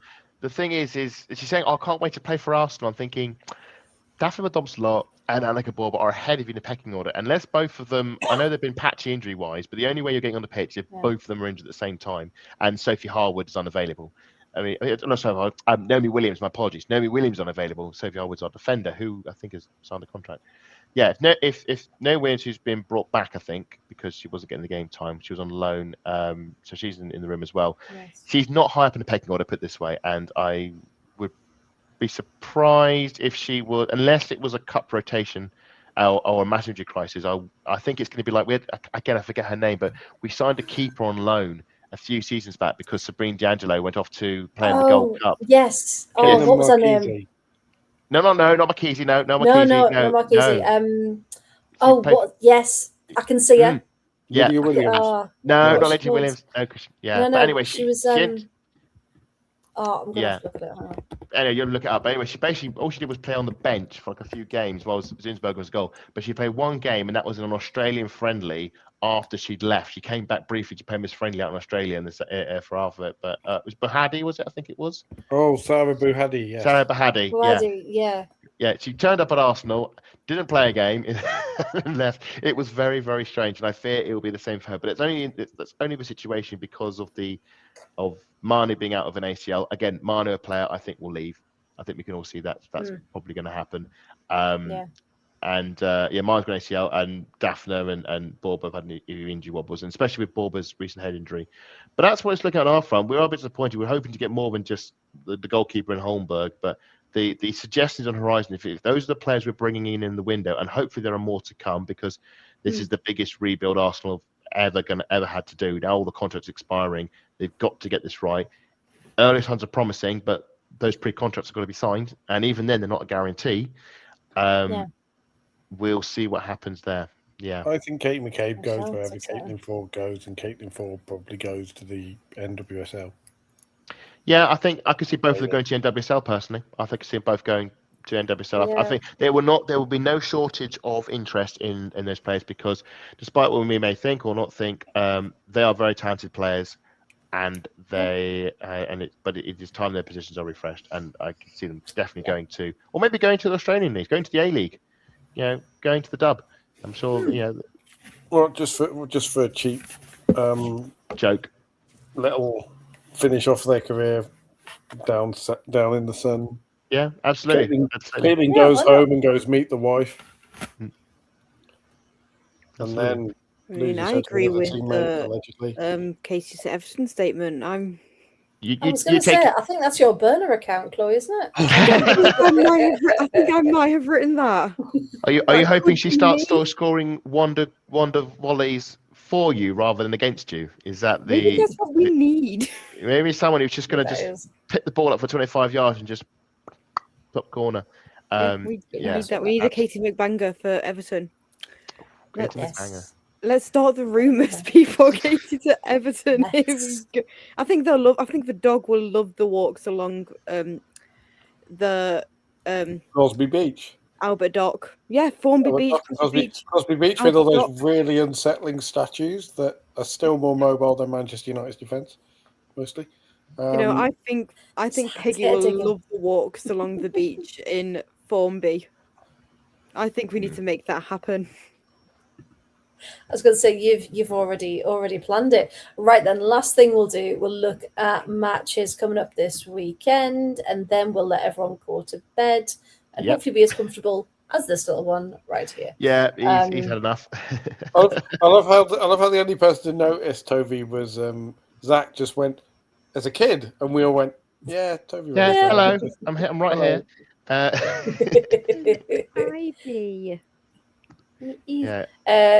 She just wouldn't go down. So I was like, come and listen to our dulcet tones. Okay, let's think about this. Right. So, I mean, Arsenal have got a really easy one this weekend. Nice walk in the park. Is that? I thought that suggested that all the games were on a Saturday, but it's not. No, the Leicester Manchester United. Oh no, sorry. So Leicester United's our Saturday showpiece. Yeah. Depressingly, showpiece is doing a lot of work there. I'm devastated because I'm having to miss the Arsenal Manchester City game for work reasons. I've had to give up my ticket. Get gutted about it. The last time Manchester City. Sorry, I didn't mean to rub it in, Claire. I apologize. All right. The bane of my life. Well, hey, the advantage, you got more time to watch Everton now. Arsenal versus Manchester City. The last time City won the league, they did the league double over Arsenal. They won at Meadow Park. So it would not be on the realms of impossibility that Manchester City actually win this. But Arsenal haven't lost at home in the league at Emirates Stadium since Rene took over, because the last defeat was Jones's last game. There's only been one defeat in all competitions at Emirates, and that was against Lyon. I think you can be excused for losing that one. But if Man City win that one, then obviously that's the title wrapped up for them. I just think if we can win that one, it just means we can really crank up the pressure on Chelsea, which I'd love to be able to do. I can see that Spurs Chelsea game is either going to be horrific backlash and Spurs are going to get 0-0 draw. 0-0 draw. They don't, because last time they only won 1-0, I think, at Spurs, and Spurs are good this season. This is not because the season ends in an even number. Spurs are good this season. So I think Spurs are going to win that game. Sorry, Chelsea fans. You know what? I would quite like to see Spurs win that. Yeah. I wouldn't, for obvious reasons, but I could see it. I'll phrase it differently. I could see Chelsea losing that game. I won't say. But I think it's a question of Adam. Who do you want to lose more? I need that fat card. I hope both teams lose. I think a draw.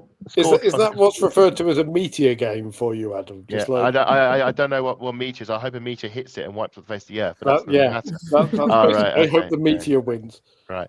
Let's have a look. West Ham, not West Ham United. West Ham, Brighton, both got a loss. I think that might be a mistake for a win in that one. I think it might just be one moment where someone switches off. I know. And boots the ball into their own net again. It'll be Minami will go for 25 yards this time. Really flex it this time. LCL Everton. I mean, if they get the new, you never know. Taking new manager bounce could be a Michael Carrick sort of thing, turn things around. And again, Everton are away from home, so they might have more of a chance of winning this one. So we'll see with that one. It would be very narrative for Everton to beat LCL. Very much so. We lost to them at home. Yeah, but so did everyone. But you lost to everyone else at home, so that doesn't really. Not to be blunt, but apart from Villa, you saying, "Oh, we lost them at home," and said, "That's a very good point." Yeah, that's a very good point. Basically, if Rosie were here, Chloe, she would be referring to Everton as shit. That's what would be. Hey, literally they are. Language, there are minors present. Just tone it down. Liverpool, Villa, Villa win, 100%. I like that 8-0. That sounds good to me. I like it too. I'll go further. Go 10-0. Really crank it in. Go one more than Chelsea did. Now Villa win there. I think that's a draw. Leicester, Man United. Man United are going to bore the pants of everyone and win 1-0 with that one. So I'll say Spurs, Chelsea draw. Brighton beat West Ham with a close 1 or 2-1. 1-1 Everton's LCL. 2-0 Villa Liverpool. 2-2 Arsenal City. So Desmond there, and then Leicester City 0, Manchester United 1. No, they all sound good to me. I think Leicester is a very Brian Sorensen team. Yeah, but unfortunately, he doesn't manage them at the moment. Someone else does. No, but I think it's a very good. We were talking earlier on where he would be good to end up, and that. Yeah, they haven't. Did they? No, Leicester haven't got rid of their manager, have they? They still have Rick Passmore. Yes, Rick Passmore. Rick Passmore, yeah. Yeah, who plays long ball, ironically. They need to replace him with Charlie Scoremore. That might help them. If, or maybe Jack Winmore. That might help. Well, I've heard he's next lined up a Villa, so hopefully they pass each other on. Zach's saying he's starting the thing. 8-0 every week is bound to happen eventually. Yeah, perfect. But for who? I do enjoy Keisha Criminals. Bunny Shaw fell Gerber, by the way. Oh well, so it would have been 4-1. That whole back line needs to take a look at themselves from that match, because I'm not having that. Look themselves in the mirror.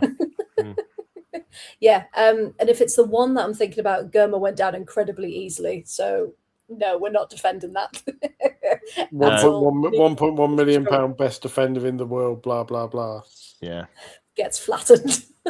She's no Laia Cadena, that's for sure. Hey, I've no liar slander on here. But yeah, again, some incredibly interesting matches to look forward to this weekend. Yep. Who will come out on top? Now, we do appreciate tonight has been incredibly long. So we do appreciate every single person who has got involved in the chat. We appreciate so much some new faces popping up as well, which is incredible. And once and for all, we can't do it without you guys as well. So thank you so much for watching, for listening through all of the chaos and everything that's happened during this episode. We will be back next Wednesday, of course, with hopefully some more good news for Everton. That's what we're hoping for our lovely Chloe Bear. And just, who knows? Who knows what will happen to Chelsea in the next week? Yes. This time next week, we'll be talking about Chelsea sacking Sonia out of the blue. You watch. Well, yes, could be indeed. Let's see what happens. But yeah, Zach said, thanks again for the show. McCabe to Everton. And that will be our final thought. I vote for this. We're manifesting. Yeah, for everything we're manifesting. And Nessie, thank you, because Adam is very, very happy indeed. And Emily wants good news for Liverpool. Hey, we'll all wish good news upon us, but specifically Everton and specifically Chloe, that she is now their new social media guru. That should be it. Hire me. Hire me, please. But yeah, we will leave it there. Thank you so much. Get yourselves to bed, and we'll see you again next week. Bye, everyone.